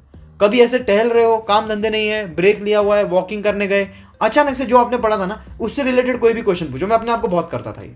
कभी वॉक कर रहा हूँ, कहीं बाहर हूँ, खेलते खेलते अपने आप को रैंडमली एक क्वेश्चन पूछता था जो मैंने लर्न किया था, और मैं चेक करता था क्या मैं उसको बाहर बोल पा रहा हूँ, क्या मैं उसको एक्सप्लेन कर पा रहा हूँ, क्या मुझे उसके मेन पॉइंट्स याद है। अगर याद नहीं होते थे, घर जाता था, वापस रिवाइज करता था। रैंडमली अपने आप की टेस्ट लेता रहता था। चल रहा हूँ, खाना खा रहा हूँ, अपने मन में पूछ लिया ये क्वेश्चन का आंसर क्या है, और I would constantly revise it. मेरे मार्क्स का 85%, 85 भी नहीं, अगर मैं प्रेजेंटेशन हटा दूं तो मोर देन 90% श्रेय I will give to revision. That is how important it is. और मेजोरिटी बच्चे ये करते ही नहीं है। Without revision you will forget everything. Keep this in mind, you have to revise. चलते फिरते अपने आप को पूछो, रात को रोज सोने के पहले अपने आप को पूछो, राइट? तो उसके बाद जो अगला पार्ट आएगा कि अब हम 2 चीजें कर चुके हैं, बरोबर? अब हम क्या कर चुके हैं? हम मेमोराइजेशन कर चुके हैं और अब हमारा रिवीजन हो चुका है। इसके बाद जो थर्ड चीज आएगी ना, वो मैं आपको एक कमाल की चीज बताता हूँ। तुमको एक बात समझ आ जानी चाहिए कि सरकार के पास और दुनिया में इतना नॉलेज नहीं है कि हर साल नए नए क्वेश्चंस निकालेंगे, right? Most of the time जो क्वेश्चंस होते हैं उनमें से 10, 20 या 30% paper comes from previous years question. पिछले 1 साल के क्वेश्चन में से ही आता है। और अगर नहीं, पिछले 5 साल का अगर आप क्वेश्चन पेपर निकाल लोगे तो आपका जो क्वेश्चन पेपर बनेगा, it will be almost 50% the same of what is going to happen in your board examinations. पिछले 5 साल में जो चीज़ें पूछी गई है वही चीज़ें ऑलमोस्ट आपको पूछी जाएंगी एग्जामिनेशन में। तो इंपॉर्टेंट क्या है? प्रीवियस ईयर के पेपर सॉल्व करना। एक बार आपने 20-22 दिनों के अंदर पूरा सिलेबस का 80% कर लिया, सब बढ़िया हो गया, आखिरी के 8 दिन बाकी एग्जामिनेशन में, तब क्या करेंगे? तब रिवीजन वगैरह तो करना ही है, लेकिन आपका टारगेट होना चाहिए मेरे को दिन के 1 पेपर पर सब्जेक्ट सॉल्व करना है। मुझे दिन का 1 पेपर लिखना है, साइंस का, कॉमर्स का, एनीथिंग। 8 दिन तक you need to write 2 to 3 papers a day. 2 या 3 सब्जेक्ट के पेपर्स आपको टाइम लगा के बैठना है, यू नीड टू सॉल्व। कहाँ से मिलेंगे? कहीं से भी मिल जाएंगे, यूट्यूब है तुम्हारे पास। प्रीवियस ईयर के क्वेश्चन पेपर लो, प्रिंट निकालो, फोन वोन अलग रखो, 1 पेपर लो और लिखना शुरू करो। क्यों? क्योंकि इससे सबसे बड़ी कड़ी जुड़ी हुई है। बोर्ड एग्जामिनेशन की सबसे बड़ी कड़ी इसी चीज से जुड़ी हुई है। क्या? प्रीवियस ईयर प्रैक्टिस करना। समझ आया? पिछले 5 साल के क्वेश्चन पेपर निकाल लो, पिछले 5 साल के क्वेश्चन पेपर, और टारगेट लो कि 1-1 दिन पे 1-1 करूंगा। मतलब क्या? अगर 5 साल के हो पाते हैं बहुत बढ़िया। आपको क्या करना है? 8-9 दिन बचेंगे आपके पास, राइट? मान लो आपके पास 9 सब्जेक्ट है, 9 दिन बाकी है, तो आप क्या करोगे? 1 दिन पे वही सब्जेक्ट का कोई एक सब्जेक्ट लिया आपने, उसी के 3 पेपर सॉल्व कर दिए, 4 पेपर सॉल्व कर दिए, जितने कर सकते हो करो, बराबर? 3-4 पेपर सॉल्व कर दिए। उसके बाद क्या किया? 9 दिन तक पढ़ाई करी। उसके बाद बोर्ड के पहले जब पढ़ाई करोगे ना, रिवीजन हो चुका है, लर्निंग हो चुका है, सब हो चुका है। चाहिए तो 1 पेपर जो बाकी रह गया वो बोर्ड के 1 दिन पहले आप लिख के सॉल्व कर दो। उससे आपका कॉन्फिडेंस, मैं आपको बता रहा हूँ, बोर्ड एग्जामिनेशन की सबसे बड़ी दिक्कत ये है, बच्चों को आता सब है, कॉन्फिडेंस 0 होता है। लेकिन ये कॉन्फिडेंस बिल्ड कैसे होता है पता है? प्रैक्टिस पेपर सॉल्व करने से। इसके पहले ईयर में जो क्वेश्चन पेपर आया था, जब मैं वो सॉल्व कर पाया, ठीक है, जब मैंने इसके पिछले साल के क्वेश्चन पेपर सॉल्व कर दिए, तो ये मेरे लिए कौन सी बड़ी बात होने वाली है? जब इसके पिछले साल के पेपर्स को सॉल्व करने में मेरे लिए दिक्कत नहीं आई, तो मेरे लिए अभी कौन सी बड़ी बात होने वाली है? समझ आया? तो आपको ना वो कॉन्फिडेंस आना शुरू हो जाएगा, आपको अपने ऊपर बिलीफ आना शुरू हो जाएगा, आपको एक चीज़ फील होनी शुरू हो जाएगी कि यार ये तो बहुत बढ़िया हो गया। क्या बहुत बढ़िया हो गया? मैंने इतने पेपर सॉल्व कर लिए कि अब जब नया पेपर आएगा तो वो आपके लिए पहला बोर्ड का पेपर नहीं होगा, वो आपके लिए 6th बोर्ड का पेपर होगा। जब आप अपना पेपर लिखने बैठोगे ना, तो it will not be the first time you are writing a board examination paper, it will be the 6th time you are writing the paper. तो आपका कॉन्फिडेंस कितना ज़्यादा होगा, कैन यू इमेजिन? और अगर आपका कॉन्फिडेंस बढ़िया हो गया, 5 पेपर लिखने की प्रैक्टिस हो गई और उसमें से 50% चीज़ें सेम आने वाली है, और आप लोगों ने बहुत प्रैक्टिस की हुई है पेपर्स लिखने की, और आप लोगों ने रिवीजन भी किया है, लर्निंग भी किया है, और आपको चीज़ें भी पता है, there is no way you will score less than 85% in your board examinations. लिख के दे रहा हूँ मैं। बट कमाल की बात क्या है 85% से जो 95% का जम है, एकदम ध्यान से सुनना मैं क्या बोलना हूँ, 85% से जो 95% एंड अबव का जंप है, it is not based on memory और revision, it is not based on कि तुमने कितना सही लिखा है कितना गलत लिखा है। अब तुम्हारा दिमाग खराब होगा, बोलो भैया मतलब ये कि मेमोराइजेशन और रिविजन आपको 80-85% तक खींच के ला सकता है, पर 85% से लेके 95% की जो जर्नी है, वो जो टॉप की जर्नी है ना, वो जर्नी है पेपर प्रेजेंटेशन की, which is the third part. तो अभी तक जो मैंने बोला आपने नोट डाउन कर लिया है। हमारा मेमोराइजेशन हो चुका है, उसकी टेक्निक्स हो चुकी है, स्केड्यूल बन चुका है, रिवीजन हो चुका है, रिवीजन के बाद प्रैक्टिस पेपर्स हम लोग सॉल्व कर चुके हैं। लेकिन अब क्या बाकी रह गया है? अब है सबसे important aspect, which is playing with the examiners mind, examiner के दिमाग के साथ खेलना। इसके ऊपर मैं इतना कंटेंट बना चुका हूँ कि आप लोगों को मेजॉरिटी चीज़ें पता है, but still I tell you, board examination में सबसे बड़ी दिक्कत होती है आपका टाइम। जिन लोगों ने पेपर सॉल्व नहीं किए होते ना, मैंने इतने बच्चों को देखा है, मैं आपको बता रहा हूँ, जब मैंने अपना पहला एग्जामिनेशन दिया था ना, मैंने 3-4 बार पेपर सॉल्व किए थे प्रैक्टिस, तो मेरे को स्पीड में लिखने की आदत थी, पर मैं आसपास के बच्चों को देख रहा था ना, उन्होंने पेपर सॉल्व किया ही नहीं था। तो वो बेचारे जब पेपर लिखने आए, 90% of my class could not finish their paper. पहला पेपर उनका फिनिश ही नहीं हुआ, वो घर पर रोते हुए आए थे, पेपर ही नहीं फिनिश हुआ सबका। क्यों? पहली बार लिख रहे थे। तो first thing is you need to practise writing fast. Board examinations का प्रेशर इतना होगा, आपको टाइम समझ भी नहीं आएगा। फास्ट लिखने की आदत डालो, और वो कब होगा? जब पेपर राइट कर रहे होगे, फास्ट लिख रहे होगे, राइट। मैं आपको एक सीक्रेट बताता हूँ, मैं जिस ट्यूशन में था ना, उस ट्यूशन में टीचर पढ़ाती तो थी, लेकिन वो अलग से क्लास लेती थी, हैंड राइटिंग क्लास। वो बोलते थे हैंड राइटिंग का क्लास क्यों ले रही है, बट बाद में हमको समझ आया, जो मैं आपको अभी बताने वाला हूँ। बोर्ड एग्जामिनेशन आपने क्या लिखा है उस बारे में उतना है ही नहीं, इट इज़ मोर अबाउट आपने जो लिखा है उसको लिखा कैसे है। मेरे सेशन में एक लड़की है, she has scored 97% in our examinations, right.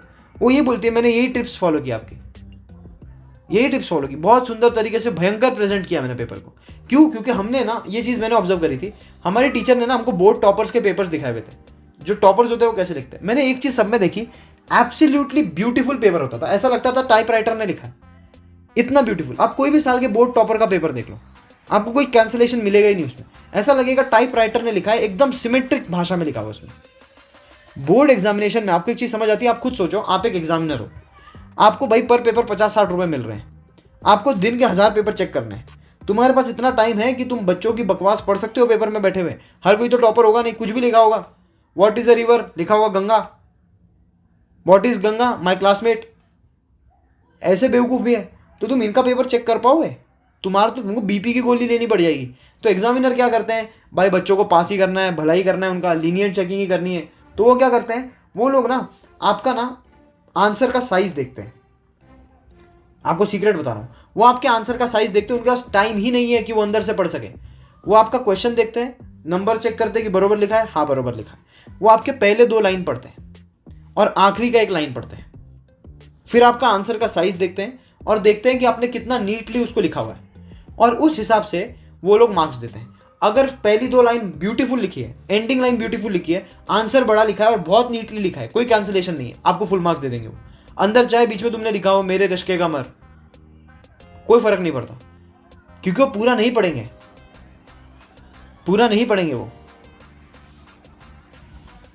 But अगर आपने वर्ड टू वर्ड लिखा है जो टेक्स्ट बुक में है, लेकिन पहली 2 लाइन तुमने स्क्रैच कर दिया पूरे पेपर पे, गलत लिखा है, हैंड राइटिंग एकदम गंदी, नंबर कैसे तो भी लिखा हुआ है, बीच बीच में आंसर में बहुत कैंसिलेशन है, कट कर करके वापस लिखा है तुमने, राइट।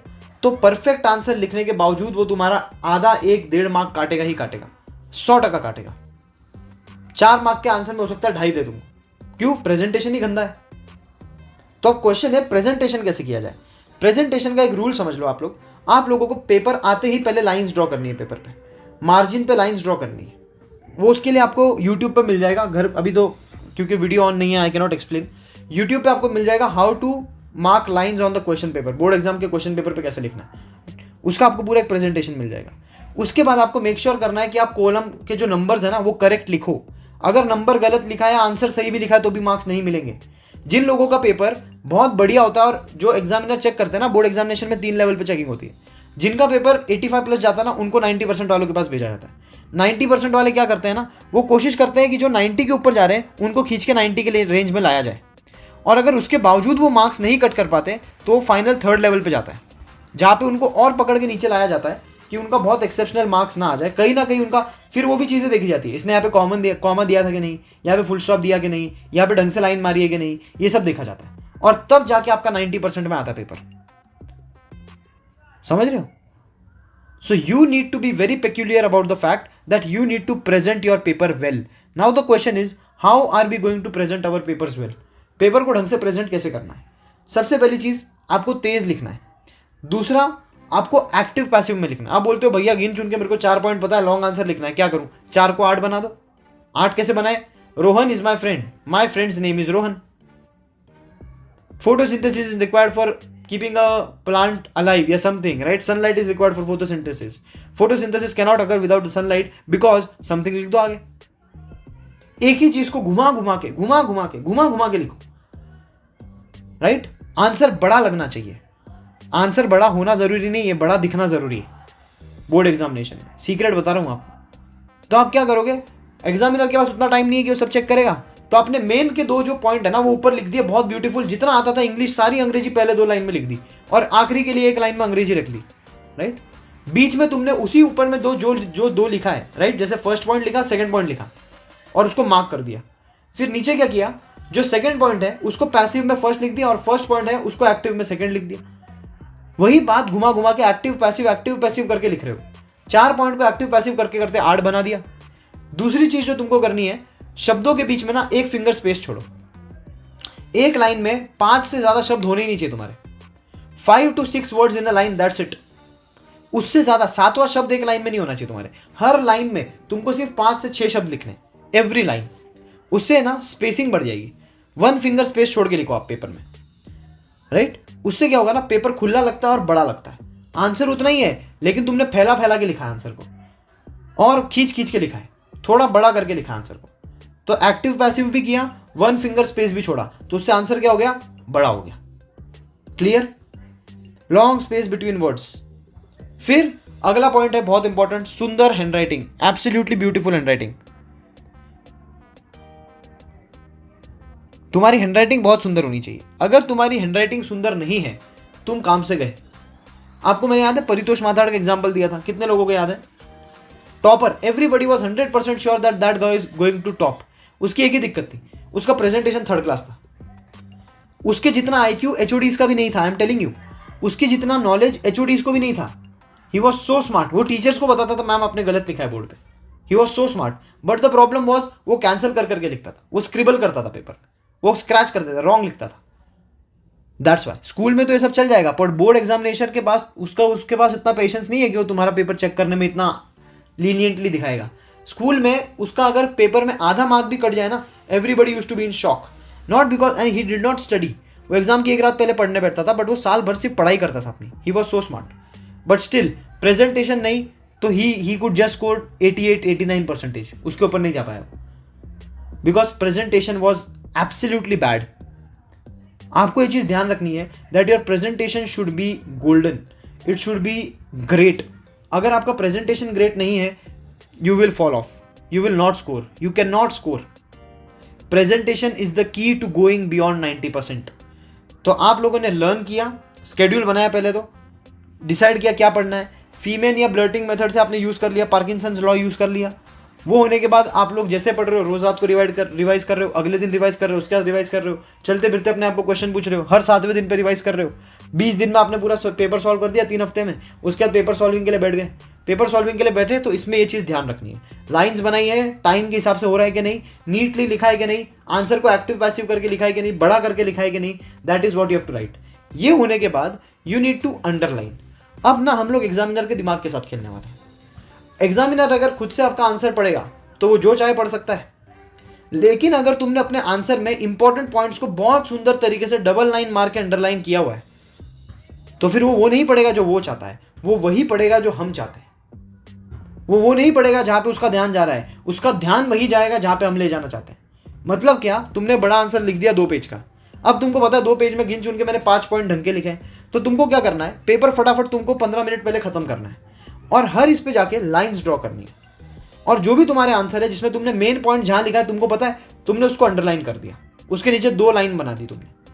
इससे क्या होगा कि जब एग्जामिनर खोलेगा तो पेपर तो उसमें सब लिखा हुआ है, लेकिन नेचुरली उसका ध्यान कहाँ जाएगा, जहाँ पे अंडरलाइन किया हुआ है। और जब वो अंडरलाइन सेंटेंस पढ़ेगा और वो 5 अंडरलाइन सेंटेंसेस पढ़ेगा, उसको लगेगा 5 पॉइंट टेक्स्ट बुक के हैं, 5 पॉइंट बढ़िया है, 5 पॉइंट की वोकैबुलरी बढ़िया है, और उसके अलावा इतना लिखा है तो बच्चे को आता ही होगा। अब चाहे बाकी तुमने एक्टिव पैसिव में क्यों ना लिखा हो, लेकिन उसने वही पढ़ा जो हमारा बेस्ट था, उसने वही पढ़ा जो हम चाहते थे, जितना हमको आता था, और उसके कारण आपको मार्क्स दे देगा वो। उसके पास इतना टाइम नहीं है कि वो पूरा आंसर चेक करेगा। आपने अंडरलाइन किया ना, वो पेपर खोलेगा, देखेगा हाँ आंसर बड़ा है, हाँ नीटली प्रेजेंटेड है, अच्छा अंडरलाइन भी किया हुआ है, लेट्स सी क्या अंडरलाइन किया है, ओके हाँ ये पॉइंट भी बढ़िया है, full marks. That is how it is checked. आप उनका काम आसान करके दो, वो तुमको भर भर के मार्क्स देंगे। उनके ऊपर छोड़ो ही मत क्या पढ़ना है, तुम डिसाइड करो क्या पढ़ना है। लेकिन इसके लिए बहुत नेसेसरी है कि आपका पेपर बिफोर टाइम खत्म हो, 15 मिनट पहले खत्म हो, 15-20 मिनट पहले तुम्हारा पेपर खत्म होना ही चाहिए एट एनी कॉस्ट, तो जाके you will be able to do that. और वो कैसे आएगा, प्रैक्टिस से, राइटिंग प्रैक्टिस से, हैंड राइटिंग के ऊपर काम करो आप। और इसके बाद सबसे बड़ी दिक्कत, सबसे बड़ा गुस्सा जो होता है ना प्रेजेंटेस को, राइट। आपका पेपर हुआ, आपको हर फिलिंग द ब्लैंक को अंडरलाइन करना है, फिलिंग द ब्लैंक्स के बीच में सिंगल लाइंस बनानी है, राइट। बहुत नीटली अंडरलाइन करना है तुमको, पेपर को पूरा सिस्टमैटिक बनाना है। मैच द फॉलोइंग के लिए एकदम क्लीन लाइंस बनाई हुई है, आंसर्स के बीच में आपने लाइंस मारी हुई है कि this is one answer, this is next answer, this is next answer. मैंने जितना डेकोरेट किया था ना अपने बोर्ड एग्जामिनेशन के पेपर को, मेरी शादी के दिन मेरी बीवी को कोई नहीं करेगा उतना। मजाक नहीं कर रहा हूँ मैं, हंसाने के लिए नहीं बोल रहा हूँ। अगर किसी दिन मेरी शादी हो रही होगी ना, मेरी बीवी इतना नहीं सजने वाली जितना मैंने अपने बोर्ड के पेपर को सजाया है, तब जाके मार्क्स आए हैं। Because it is not about what you right, it's about how you present it. इसका ये मतलब नहीं है तुम गाने लिखाओ, शुरुआत ही करिए तुमने, मोए मोए से शुरुआत करिए पेपर की, तो एग्जामिनर मार्क्स भी वैसे ही देगा तुमको। बहुत बढ़िया लिखना है तुमको, लेकिन एक्टिव पैसिव करके लिखोगे तो उसको पढ़ने में टाइम लगेगा, जज करने में टाइम लगेगा। जो मेन पॉइंट है उसको हाईलाइट कर लिया, पेपर को नीटली प्रेजेंट कर दिया। और कैंसिलेशन सबसे बड़ी दिक्कत। आपको पता है मेरे बोर्ड एग्जामिनेशन के वक्त मैंने 4-5 स्पेलिंग्स गलत लिखी थी, लेकिन वो आंसर इतना नीट लग रहा था, मैंने उसको कैंसिल ही नहीं किया, और एग्जामिनर को समझ नहीं आया कैंसिल हुआ है। सोशल साइंस में I scored 99 out of 100, history geography उसी में मैंने लिखी थी स्पेलिंग्स की मिस्टेक, बट मैंने वो किया ही नहीं, वो पकड़ ही नहीं पाया उसको। Why? Because it was so visually beautiful, my paper was so beautiful, so neat. उसको एक शब्द गलत उसको कैसे मालूम पड़ेगा? बहुत तेज नजर चाहिए उसके लिए, इतना तेज कोई नहीं होता। एग्जामिनर भी इंसान है, मशीन नहीं है। समझ आया? लेकिन प्रॉब्लम क्या होती है, बच्चे ईमानदार है ना हमारे देश के, प्यारे बच्चे हैं, तो उनको पता है अरे भैया मैंने तो स्पेलिंग गलत लिख दी, अब क्या करूं, खाच खाच खाच खाच खाच खाच खाच पूरा तुमने स्क्रैच कर दिया, वापस लिखा उस स्पेलिंग को। तो बेवकूफ़ो, जो मिस्टेक उसको समझ नहीं आने वाली थी, वो भी जब तुम्हारा आंसर देखेगा उसको लगेगा कैंसिलेशन है, मतलब बच्चे में कॉन्फिडेंस नहीं है, मतलब इसने गलत लिखा था, एक गलत लिखा है तो बाकी भी कुछ गलत लिखा होगा, तो राइट आंसर के लिए भी वो आधा मार्क काट देंगे। वो बोलेंगे यार ये आंसर राइट लग तो रहा है, बट क्या गारंटी है, पूरा कौन पढ़े, आधा काट लो, कुछ ना कुछ तो गलत होगा ही। और वापस क्रॉस चेक कराने कौन आने वाला है? पेपर तो मिलने नहीं है इनको, बात खत्म। तो आपको क्या करना है, इसका मतलब है कि कैंसिलेशन नहीं करना है, नहीं। कैंसिलेशन आप लोग यूजुअली हॉरिजॉन्टल लाइन मार के करते हो, क्लियर सबको?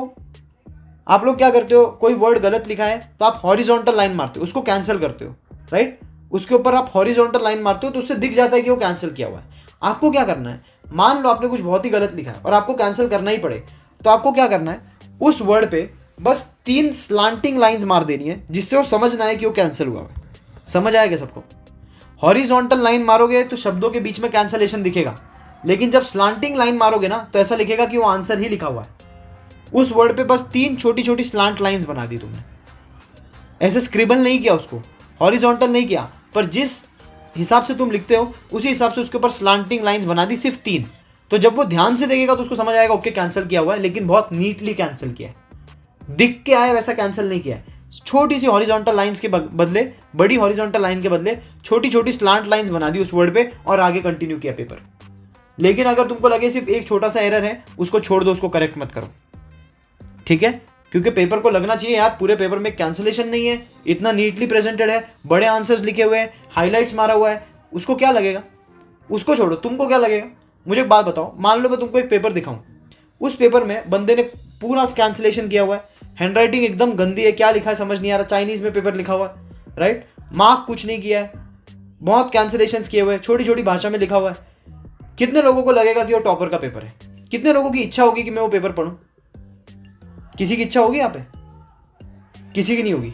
लेकिन ऑन द अदर हैंड मान लो मैं आपको एक पेपर दिखा दूँ, बहुत ब्यूटीफुल हैंड राइटिंग, एकदम नीट एंड क्लीन कॉलम्स बनाए हुए हैं, हर आंसर के बाद लाइन मारी हुई है, हर आंसर के मेन चीज़ों को हाईलाइट किया हुआ है, पॉइंट वाइज आंसर लिखा हुआ है, मेन चीज़ों को देखने के बाद आप जब वो चीज़ पढ़ते हो तो करेक्ट भी है और पूरे पेपर में कैंसिलेशन नहीं है।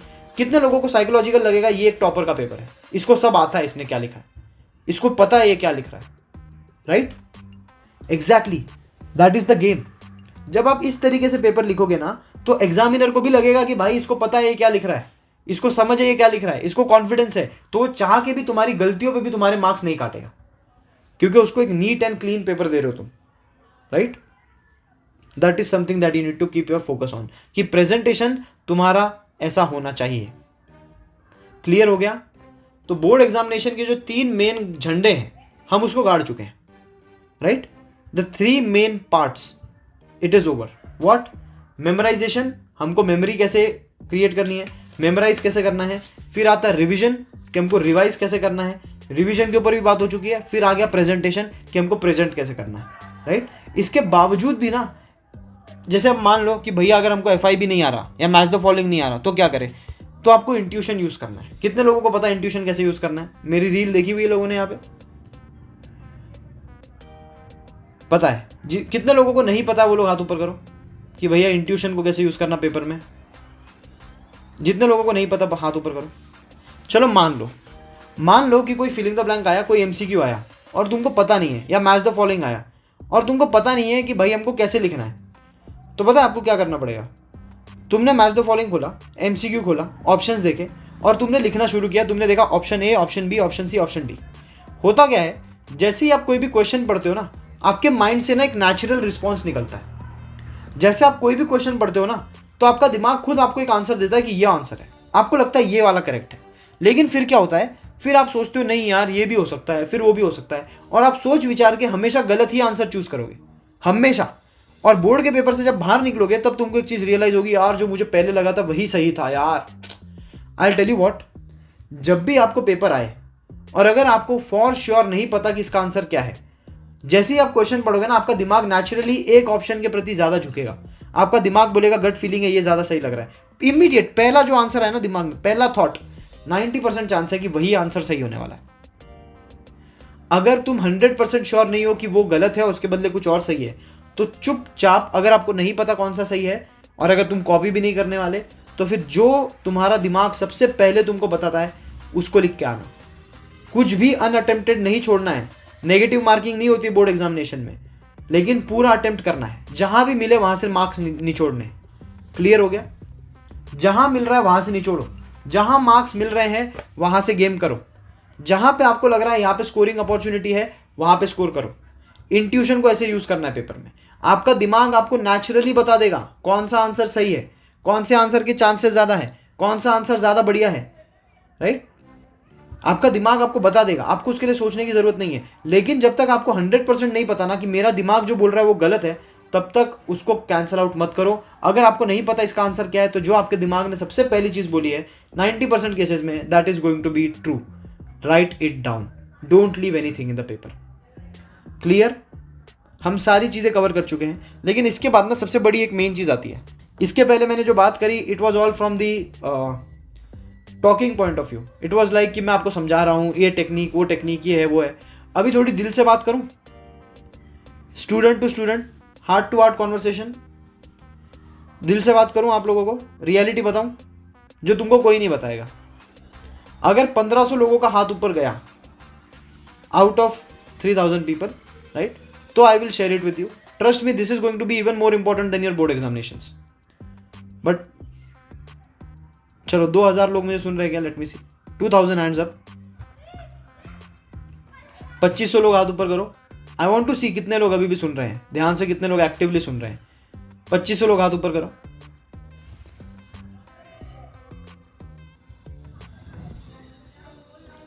गुड यार, still 2500 people are still listening over here. है तो ऐसे 3500, but good, very proud of you. ये चीज़ें अगर आपने ढंग से इंप्लीमेंट कर ली, अब मैंने पहले भी बोला है, मैं कितना ही बड़बड़ कर लूँ उसका कोई पॉइंट ही नहीं अगर तुम इसको करने नहीं वाले तो। फील गुड सेशन हो जाएगा ये, पर होने नहीं वाला है। और अभी ना मैं अपनी किताब बंद कर देना चाहता हूँ। I want to talk to you with my heart. It won't take more than 10 minutes. मैं आपसे ना एक बात बताता हूँ, बोर्ड एग्जामिनेशंस के बाद क्या होता है. Everybody will tell you. अच्छा, उसके पहले I want to, before we go into this, alright, I want to ask you something. Hands down everybody, हाथ नीचे कर लो सब लोग. ये सब हमने देख लिया. अब इसके बाद ना मैं आपको एक चीज़ बताता हूँ कि एक बच्चे की हालत क्या होती है जब वो एग्ज़ाम देने जाता है. जब आपका पहला पेपर होगा ना, आपके पेट में ना बटरफ्लाइज उड़ने वाली है. आपकी जो हालत होगी ना, आप इमेजिन नहीं कर सकते. जो आपकी नर्वसनेस होगी ना, आपको प्यास लगेगी, आपको डर लगेगा, आपको टेंशन होगा पेपर में क्या आएगा, आपकी हार्ट बीट बहुत ज़्यादा फास्ट हो जाएगी. तो जब पेपर देने जाओ ना, वहाँ पे बैठ के ना बस 1 मिनट तक ना श्वासों पे ध्यान देना. Just breathe, calm down your breath, right, because breath का डायरेक्ट रिलेशन होता है माइंड से. अगर ब्रेथ डिस्टर्ब हो गई ना, तो आपका माइंड भी डिस्टर्ब हो जाएगा, right. First thing that you need to understand is psychology. मैं आपको एक सीक्रेट बताऊं, बोर्ड एग्जामिनेशन ना हुआ है सिर्फ just a game. It's nothing serious. ये जिस चीज़ को तुम अपनी ज़िंदगी का सबसे बड़ा टारगेट बना के चलने वाले हो, जिस चीज़ को आप इस तरीके का देखने वाले हो कि भैया बोर्ड से, भैया बोर्ड से, बाहर नहीं जा रहा हूँ, खेलने नहीं जा रहा हूँ, बीमार नहीं पड़ना है, चोट नहीं लगनी चाहिए, भैया बोर्ड बहुत इंपॉर्टेंट है, ये वो. कभी सोचा बोर्ड क्या है? कभी ever thought about it? What is board examination? Why is it important? Examination is just a game, just the first step. तुमको पता है, इस दुनिया में जब एक बच्चा पैदा होता है ना, छोटा सा, नन्ना सा, मुन्ना सा, प्यारा सा, छोटा सा बच्चा पैदा होता है, ठीक है, उसके ना माँ बाप उसके लिए सब करते हैं. राइट फ्रॉम हिज बर्थ उसके मम्मी पापा उसकी देखभाल करते हैं, उसकी केयर करते हैं, उसको बड़ा करते हैं, उसको समझाते हैं कि तेरे को दुनिया में ये करना है, वो करना है, जो वो मांगता है उसको ला के देते हैं. अपने से जो हो पाता है सब करते हैं उस बच्चे के लिए, पूरा ध्यान रखते हैं उस बच्चे का, राइट. 10th में आने तक you are protected like a child. But board examination is the first time in your life जहां पे आपको मौका मिलता है अपने माँ बाप के लिए कुछ करने का. 10वीं में आने तक you are just a baby, you are their child. आपको जो चाहिए आप बच्चे होते हो तब तक. लेकिन 10वीं के बाद ना एक बहुत इंपॉर्टेंट चीज़ होती है, बच्चा एक इंसान, एक मर्द बनने की रास्ते पे निकलता है. From a child, from a boy, you become a man और a woman, of course. Board examination के बाद ना you become adults, you become mature. You know why? क्योंकि तब आप मिड टीनेज में आ जाते हो. मिड टीनेज में 13 साल की एज में शुरू होता है, 13, 14, 15, 16 की एज में आप बोर्ड्स देते हो, 17, 18, 19, you are in mid teenage. Now you start becoming adults. Now you start understanding कि दुनिया वो फेरी लैंड नहीं है कि मैं मेरे मम्मी पापा से जो भी मांगूंगा वो मुझे मिल जाएगा. मेरे मम्मी पापा मुझे हर चीज़ जो मैं मांगता हूँ वो ला के देते हैं ना, उसके पीछे मेरे लिए कितनी मेहनत लगती है, वो पैसा कितने मुश्किल से आता है. तो जब आप बोर्ड एग्जामिनेशन पहली बार फेस करते हो ना, तो आपको समझ आता है दुनिया में प्रेशर क्या होता है, दुनिया का साइकोलॉजिकल गेम क्या होता है, दुनिया में पैसा कमाना कितना मुश्किल है, दुनिया में कंपटीशन क्या होता है, लोगों की उम्मीद आपके कंधों पे होती है ना, तो दुनिया आपको कैसे देखती है. जब सारे लोग बोलते हैं ना बोर्ड है बेटा, बोर्ड है, तब आपका दिमाग खराब होता है. आप बोलते हो यार बोर्ड है, इतनी क्या बड़ी बात है, क्योंकि आप पहली बार दे रहे हो. तब आपको पहली बार फील होता है कि यार I am not just a baby boy. मेरा हमेशा लाइफ में ध्यान नहीं रखेंगे. I need to prove myself, I need to be excellent. Why? Because sadly हम जिस दुनिया में जी रहे हैं, the world is only made for the excellent people, it is not for the mediocre. आपकी बोर्ड्स के वक्त पहली बार आपको अपने आप को प्रूव करना होता लाइफ में. उसके पहले when do you have to prove yourself? You have to never prove yourself before your examination. But during your board examinations, for the first time you have the responsibility of fulfilling other people's expectations. माँ बाप की उम्मीदों पर खड़े होने का पहला मौका मिलता है आपको. दुनिया के सामने अपनी एक्सीलेंस को प्रूव करने का पहला मौका मिलता है. लाखों लोग जिस चीज़ के पीछे जा रहे हैं उस चीज़ को जीतने का पहला मौका मिलता है. कब? बोर्ड एग्जामिनेशंस में. और ये प्रेशर इतना ज़्यादा होता है बच्चे से बड़े बनने का कि आप हैंडल नहीं कर पाते उसको, right. So board examination is not important. The secret is that board examination is just going to be the beginning. It is going to be the beginning of you people turning into great individuals. Board examination क्या है? Board examination क्या है कि तुमने paper दिया, paper में तुमको marks आ गए, तुम्हारी मेमोरी के ऊपर तुमको इवैल्यूएट किया, तुमको कोई अच्छा कॉलेज मिलेगा या बंगार कॉलेज मिलेगा.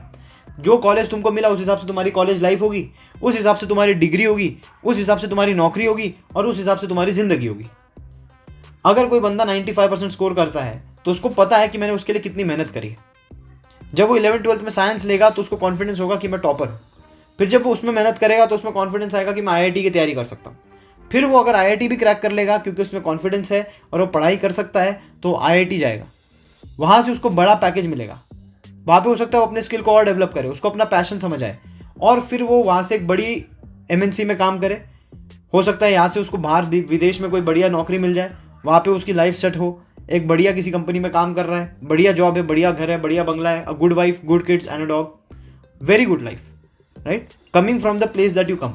ऑन द अदर हैंड कोई अगर 80% आया है, फिर मेहनत करनी छोड़ दी, 11वीं 12वीं टाइम पास किया है, 12th में भी टाइम पास किया है, कुछ नहीं किया, उसका तो कॉम्पिटिटिव की तैयारी नहीं करी।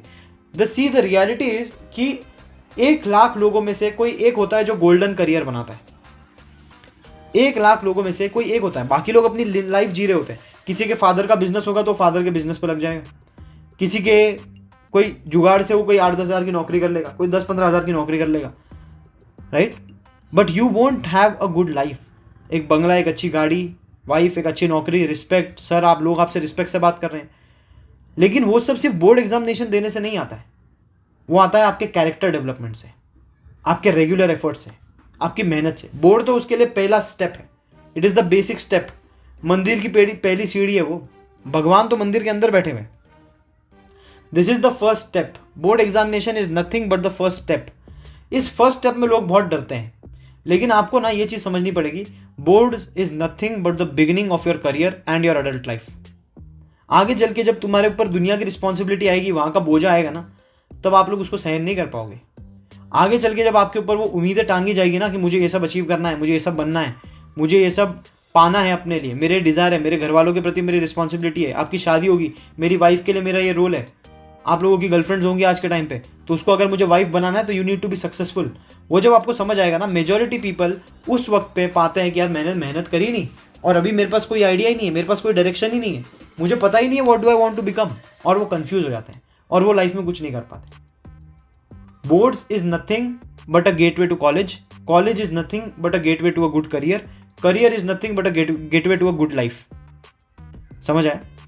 बोर्ड से एक अच्छा कॉलेज मिल सकता है, अच्छे कॉलेज से अच्छी एजुकेशन, अच्छी एजुकेशन से अच्छी डिग्री, अच्छी डिग्री से अच्छी नौकरी, अच्छी नौकरी से अच्छी जिंदगी, लेकिन वो रेयर है, उसके लिए मेहनत बहुत लगती है। So boards is nothing but the first step that you can take in order to build a good career, in order to make a good life. But the sad news is that this is not enough. Boards आपके लिए pressure नहीं होना चाहिए। पता है, आज जब मैं पीछे मुड़ के देखता हूँ तो आई नेवर फील कि यार मेरे को और पढ़ाई करनी चाहिए थी, मेरे को और अच्छा परसेंटेज लाना चाहिए था। आई ऑलवेज फील कि मेरे को एग्जामिनेशन को और जीना चाहिए था। क्योंकि मैं आपको बता देता हूँ, ये बात आपको पता नहीं है, एज अ नॉस्टैल्जिया हिट करेगी आज से 2-3 साल बाद, जब आपका स्कूल का ग्रुप अलग हो चुका होगा, कॉलेज ग्रुप अलग हो चुका होगा, आप वादे कर रहे होगे। जब हमारे स्कूल का लास्ट डे था ना, एवरीबडी वॉज क्राइंग, हम रो रहे थे, हम लोग सब पीटी टी शर्ट्स पहन के आए थे, एक दूसरे के शर्ट्स पे हम साइन कर रहे थे, बोल रहे थे मिलेंगे, एक दूसरे को हग कर रहे थे, भाई 10 साल की दोस्ती। For the last day we were seeing each other, we were very emotional, we were crying, right. We wanted to meet each other, we wanted to be with each other, we wanted to thank each other कि 10 साल हम लोगों ने एक साथ में बिताए, रोज़ 8-8 घंटे एक दूसरे के साथ बिताएं। अब हम ये नहीं जी पाएंगे कभी। So boards did not even matter to us. I tell you what, life में आपको सिर्फ 2 बार मौका मिलेगा बोर्ड एग्जामिनेशन देने का, ओनली 2 टाइम्स। आप बोल रहे हो भैया बहुत अजीब आदमी हो यार, अजीब नहीं हूँ, I am telling you. Board examination का जो टेंशन होता है, जो प्रेशर होता है, बच्चों के चेहरे पे जो फीलिंग होती है, क्लास में घुसते हो, पढ़ाई कर रहे हैं, सब लोग एक दूसरे से आंसर पूछ रहे हैं, एग्जामिनेशन खत्म होने के बाद सब लोग आंसर्स डिस्कस कर रहे हैं, लोग खुश हो रहे हैं कि भाई पेपर कैसा गया, बहुत बढ़िया गया। क्योंकि सी आफ्टर 10th मार्क्स मैटर बंद हो जाएंगे, आपको मार्क्स मैटर ही नहीं करेंगे। लेकिन वो जो एग्जाम का टाइम होगा वो इतना हाई प्रेशर होगा और इतना मज़ेदार होगा, आई कांट टेल यू। जब आपकी बोर्ड्स हो जाएगी और आप फर्स्ट सेकंड थर्ड ईयर में होगे ना, जहाँ पे एग्जामिनेशन मैटर ही नहीं कर रहा तुमको उतना, तब आप मुड़ के देखोगे, आप बोलोगे यार बोर्ड एग्जामिनेशन देने में जो मजा आया था ना। आज भी मुझे लगता है I don't want to give exam to be a topper, I just want to have that feeling कि सब लोग एकदम ध्यान से देख रहे हैं, इन्विजिलेटर चल रहा है, पूछने की कोशिश कर रहे हैं, एक दूसरे को पूछ नहीं पा रहे हैं, प्रेशर आ रहा है, ये हो रहा है, वो हो रहा है। और एग्जामिनेशन का जब लास्ट डे होता है और आपका आखिरी बार, ठीक है, जब मीटिंग खत्म होती है, आपका जो फॉर द लास्ट टाइम आपका पेपर खत्म होता है और आप फाइनल लाइन खींचते हो, आपको जो फीलिंग आती है ना आज़ादी की, फाइनली आई एम फ्री, अभी 4 महीने कुछ नहीं, I tell you nothing in the world matches up to that feeling. लेकिन वो तब आएगा जब उसके पहले तुमने साल भर मेहनत करी हो, इसके पहले 1 महीना आप घिसे हो, आपने मेहनत करी हो। सैडली पता है, बोर्ड एग्जाम्स खत्म होने के बाद आपको जो एक चीज़ की याद आएगी ना, वो होगा कि बोर्ड देते वक्त जो आपको थ्रिल मिला था ना, जो मज़ा आया था, जो pressure. How many of you have been into roller coasters? Roller coaster में बैठे हो कभी? राइड्स में बैठे हुए हो? रोलर कोस्टर की एक खास बात होती है, जब आप उस रोलर कोस्टर में बैठते हो ना, तो आपकी फटनी शुरू हो जाती है। कितने लोगों ने ऑब्जर्व किया? डर लगता है, हाथ पाँव कांपते हैं, फट जाती है, राइट। फटती बहुत है, लेकिन जब वो राइड फाइनली आके रुकती है, आप लोगों के मुंह पे एक स्माइल होती है, आप बोलते हो यार बहुत मजा आया, डर लगा पर बहुत मजा आया, वापस करने चलते हैं। यस और no? How many of you all notice this? होता है कि नहीं? जब भी आप किसी राइड में बैठते हो आपको बहुत डर लगेगा, आपकी फटेगी, आपको लगेगा मैं कहाँ आ गया भाई, कहाँ फंस गया मैं, भाई यहाँ पे क्या हो रहा है भाई, आपको यही लगेगा। लेकिन फिर एट द एंड आपको फील होगा it was all worth it यार, इट वॉज फन, मज़ा आया, वापस करने मिले तो वापस भी करोगे आप। Board is going to be just like that for you, but the only thing is you need to be prepared for it. इसको प्रेशर की तरह मत लो, बोर्ड उतना मैटर करता ही नहीं है। इसका मतलब नहीं है कि भैया हम तो पढ़ेंगे ही नहीं, आपने बोल दिया मैटर नहीं करता है। बोर्ड मैटर करता है if you want to make a good career out of a job, right? If you have no other option, if you have no other skill, it matters. But apart from that it is going to be a once in a lifetime opportunity or mostly the twice in a lifetime opportunity. Board examination में जो thrill होगा, जो मज़ा आएगा, जो pressure होगा, जो tension होगा, वो माहौल से जब आप छूटोगे ना आपको लगेगा मज़ा आया यार, it was all worth it, बहुत मज़ा आया। और फिर आपको रियलाइज़ होगा वापस मेरी लाइफ में मौका नहीं आएगा। 12वीं की एग्जामिनेशन जो लोग दे रहे हैं, इसके बाद तुम्हारी लाइफ में कभी नहीं आने वाली बोर्ड्स। तो बोर्ड एग्जामिनेशन में हारो चाहे जीतो, बस दो चीज़ें मेक श्योर करनी है, एक मेहनत पूरी हो, दूसरा मजा पूरा लो examination. Don't give an examination with a pressured mindset. ऐसा मत करो कि यार मेरे को बहुत प्रेशर हो रहा है भैया, मेरे को समझ नहीं आ रहा, टेंशन। किस बात का टेंशन है तुमको? मार्क्स वैसे ही तुम्हारा करियर नहीं बनाएंगे। Board examination is the gateway to making a good career, but उसके बीच में 8-9 और स्टेप्स है, बहुत स्टेप्स है उसके बीच में, उस पर कोई ट्रेनिंग दे नहीं रहा। माँ बाप आपको बोलते हैं ना बोर्ड एग्जामिनेशन के बाद सब खत्म हो जाता है, right? Boards is the and. एक बार बोर्ड हो गई तो उसके बाद सब सेट है, एक बार अच्छे मार्क्स आ गए तो उसके बाद सब सेट है। I tell you this, board पहला चैप्टर है लाइफ का, not the last. Board examination आपकी अडल्ट लाइफ का पहला चैप्टर है, आपका अडल्ट दुनिया के अंदर पहला कदम है, right? The real race begins after that. असली जो रेस है ना, असली जो शुरुआत है ना लाइफ की, असली जो थ्रिल है ना, वो बोर्ड्स के बाद शुरू होगा। तो अभी जहाँ तक बात रही बोर्ड एग्जामिनेशंस की, वो तो आप दे दोगे, और आप ट्रस्ट में आपके लास्ट एग्जामिनेशन के बाद आपके दिमाग में मेरी ये बात गूंज रही होगी कि आपको याद आएगी एग्जामिनेशन के। वो 4 महीने इतना बोर हो गए ना, आप बोलोगे यार काश, आपको ना ऐसे ऐसे सपने आएंगे, आप मस्त इतना प्रेशर में सो रहे होगे, फिर एक दिन आपको अचानक सपना आएगा कि मैं बोर्ड का पेपर लिख नहीं पाया, टीचर ने पेपर छीन लिया, और आप परेशान होकर उठोगे और आप आसपास देखोगे, आपको रियलाइज होगा मैं समर वेकेशन में हूँ। और आप जो स्माइल दोगे अपने आप को, बोलो यार साला क्या टाइम था यार, वो जो मेरे को टेस्ट किया ना बोर्ड एग्जामिनेशन में, मजा आ गया। It is going to be like that, right? So board examinations is not the end, it is a chance, and the bigger secret is that board examination is just the beginning. Board examination तो सिर्फ शुरुआत है, ये अभी पहला chapter है। असली कहानी इसके बाद शुरू होगी। असली जो आपकी लाइफ की स्टोरी है ना, आपको लग रहा होगा बोर्ड हो गई अभी क्या, बट असली कहानी होती है इसके बाद क्या, बोर्ड्स के बाद क्या। तुमको क्या लगता है तुम्हारी लाइफ खत्म हो गई? तुम्हारी एडल्ट लाइफ तो अभी शुरू हुई है बेटा। बोर्ड्स के बाद आपकी असली कहानी शुरू होती है। उसके बाद डिसीजन लिया जाता है कि जिसको ट्रेन किया जा रहा है आप लाइफ में क्या बनोगे। क्या आप वो आदमी बनते हो जो 20 साल की एज में 2-3 लाख रुपए महीने का कमा के मस्त अपने एजुकेशन को कंप्लीट किए बिना ड्रॉप आउट लेके एक मस्त लग्जूरियस लाइफ जी रहा है, या फिर आप वो बनते हो जो 9 to 5 के जॉब के अंदर मर चुका है? क्या आप वो बनते हो जो बहुत यंग एज में बिजनेस सेटअप करके बहुत रिच बना है, या फिर आप वो बनते हो जिसके पास कोई आइडिया ही नहीं है लाइफ में क्या करना है? कुछ भी हो सकता है, it is all random, right? But the real story will begin after your examinations. The real battle will begin after the examinations. असली कहानी बोर्ड्स के बाद शुरू होती है, और ये हर वो आदमी जानता है जिसने बोर्ड दिया है। वरना आप ही सोचो, हर आदमी को बताया जाता है कि बोर्ड एग्जामिनेशंस खत्म हो गई, राइट? बोर्ड एग्जामिनेशंस खत्म हो चुकी है, अभी क्या है, अभी तो कुछ करने को नहीं रह गया लाइफ में। बट द सीक्रेट इज उसके बाद भी बहुत काम रहता है, उसके बाद भी लोग कोई रिलैक्स नहीं कर रहे होते, इसके बाद और मेहनत होती है। Why? Because the real story begins after that. आपको मैं एक चीज़ बोल के इस सेशन एंड करना चाह रहा हूँ। दिस इज जो अभी हमने 13-15 हज़ार लोग इस ग्रुप में आए हुए हैं, it is not just about board examinations. मैं यहाँ पे सिर्फ बोर्ड एग्जामिनेशंस के रिलेटेड आप लोगों के लिए एक वीडियो बनाने नहीं आया। This is not my last message. मैं बात बोल चुका हूँ कि I will be retiring from social media, but I still want to be with people who love me. मैं उनको छोड़ना नहीं वाला। तो उसके लिए ये डिस्कॉर्ड सर्वर हमारा मीटिंग पॉइंट होगा।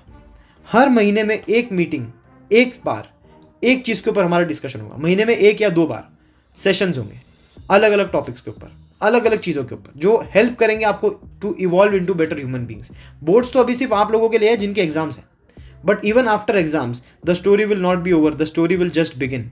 ये बोर्ड एग्जामिनेशन की सेशन की आपको उतनी ज़रूरत नहीं है आपके एग्जाम्स के लिए जितनी इसके बाद आने वाले सेशंस की आपको ज़रूरत होने वाली है for your life. Every single thing, right from how to make money, what is more important, how to manage your love life, meditation, manifestation, miracles of the world, सब हम इस सब के ऊपर बात करने वाले हैं। It is going to be a completely different world, और इसी सर्वर के ऊपर हर महीने में एक सेशन होगा। इसके बाद आप लोगों की चॉइस है, if you want to leave the server, हम सिर्फ बोर्ड एग्जामिनेशन के लिए आए थे, you can leave, but the people who want to stay connected with me, the people who want to learn from me, because मैंने commitment दी थी Instagram के ऊपर, I will teach you and I will teach you, there is no way I will not teach you. और मैं आपको बता रहा हूँ अभी कि जितने लोगों को लग रहा है ना कि भैया अभी जा रहे हैं, भैया इज़ गोइंग अवे, राइट, अभी आप क्या करोगे, right.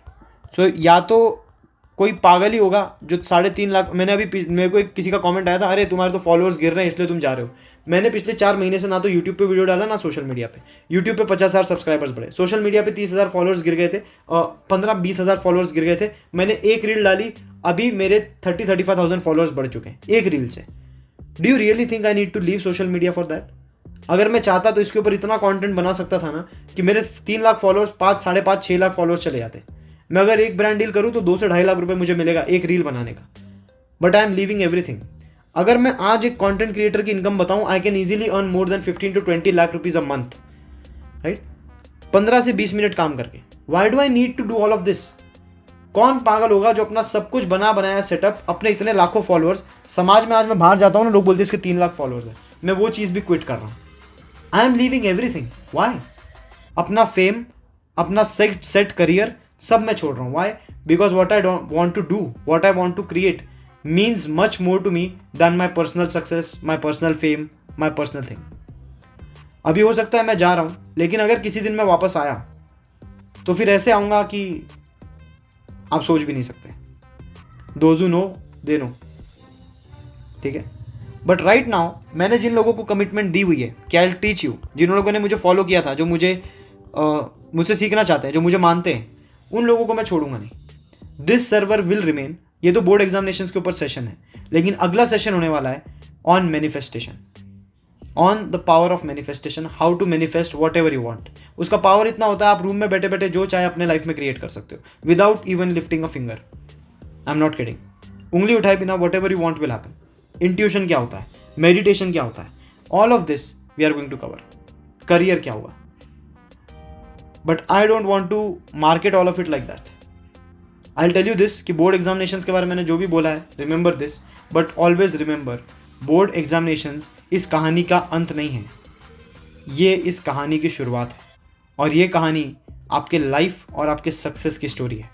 This story does not end with boards, your life story begins with boards, it will end on your death, and I want to be there with you till that time comes. I want to help you till that time comes, right? मैं शेर train करना चाहता हूँ। अभी तो मैं सिर्फ Simba को लड़ना सिखा रहा हूँ, राइट, पर मेरी तैयारी मुफासा को राजा बनाने तक की है। अभी तो you are like lion cubs, you are new people, you are just 16 year olds, you are children right now. You don't know career बनाना क्या होता है, यू डोंट नो उसका प्रेशर क्या होता है, यू डोंट नो सक्सेस के लिए कितनी चीज़ें ज़रूरी होती है, you don't know any of that, right. You are just like small people who are learning about their board examinations. अभी you are like lion cubs, baby lions, right. अभी तो सिम्बा हो तुम लोग, छोटे हो, यंग हो, अभी तक जानते नहीं हो, पर मेरी तैयारी is to make you the king of the jungle. If you are willing to stay, if you are willing to learn on this very Discord server for free for your life, one session a month, and if you want to be connected with me, I promise I'll transform your life completely. All I need is for you people to be there. तुम्हारी कहानी ख़त्म नहीं हो रही है, ना ही मेरी कहानी ख़त्म हो रही है। इस पॉइंट के बाद से आपकी और मेरी, हम दोनों की कहानी शुरू होगी, अलग अलग या साथ में। That is all that we have to see. मुझे सुनने के लिए बहुत बहुत धन्यवाद। Thank you so much. I will see you soon.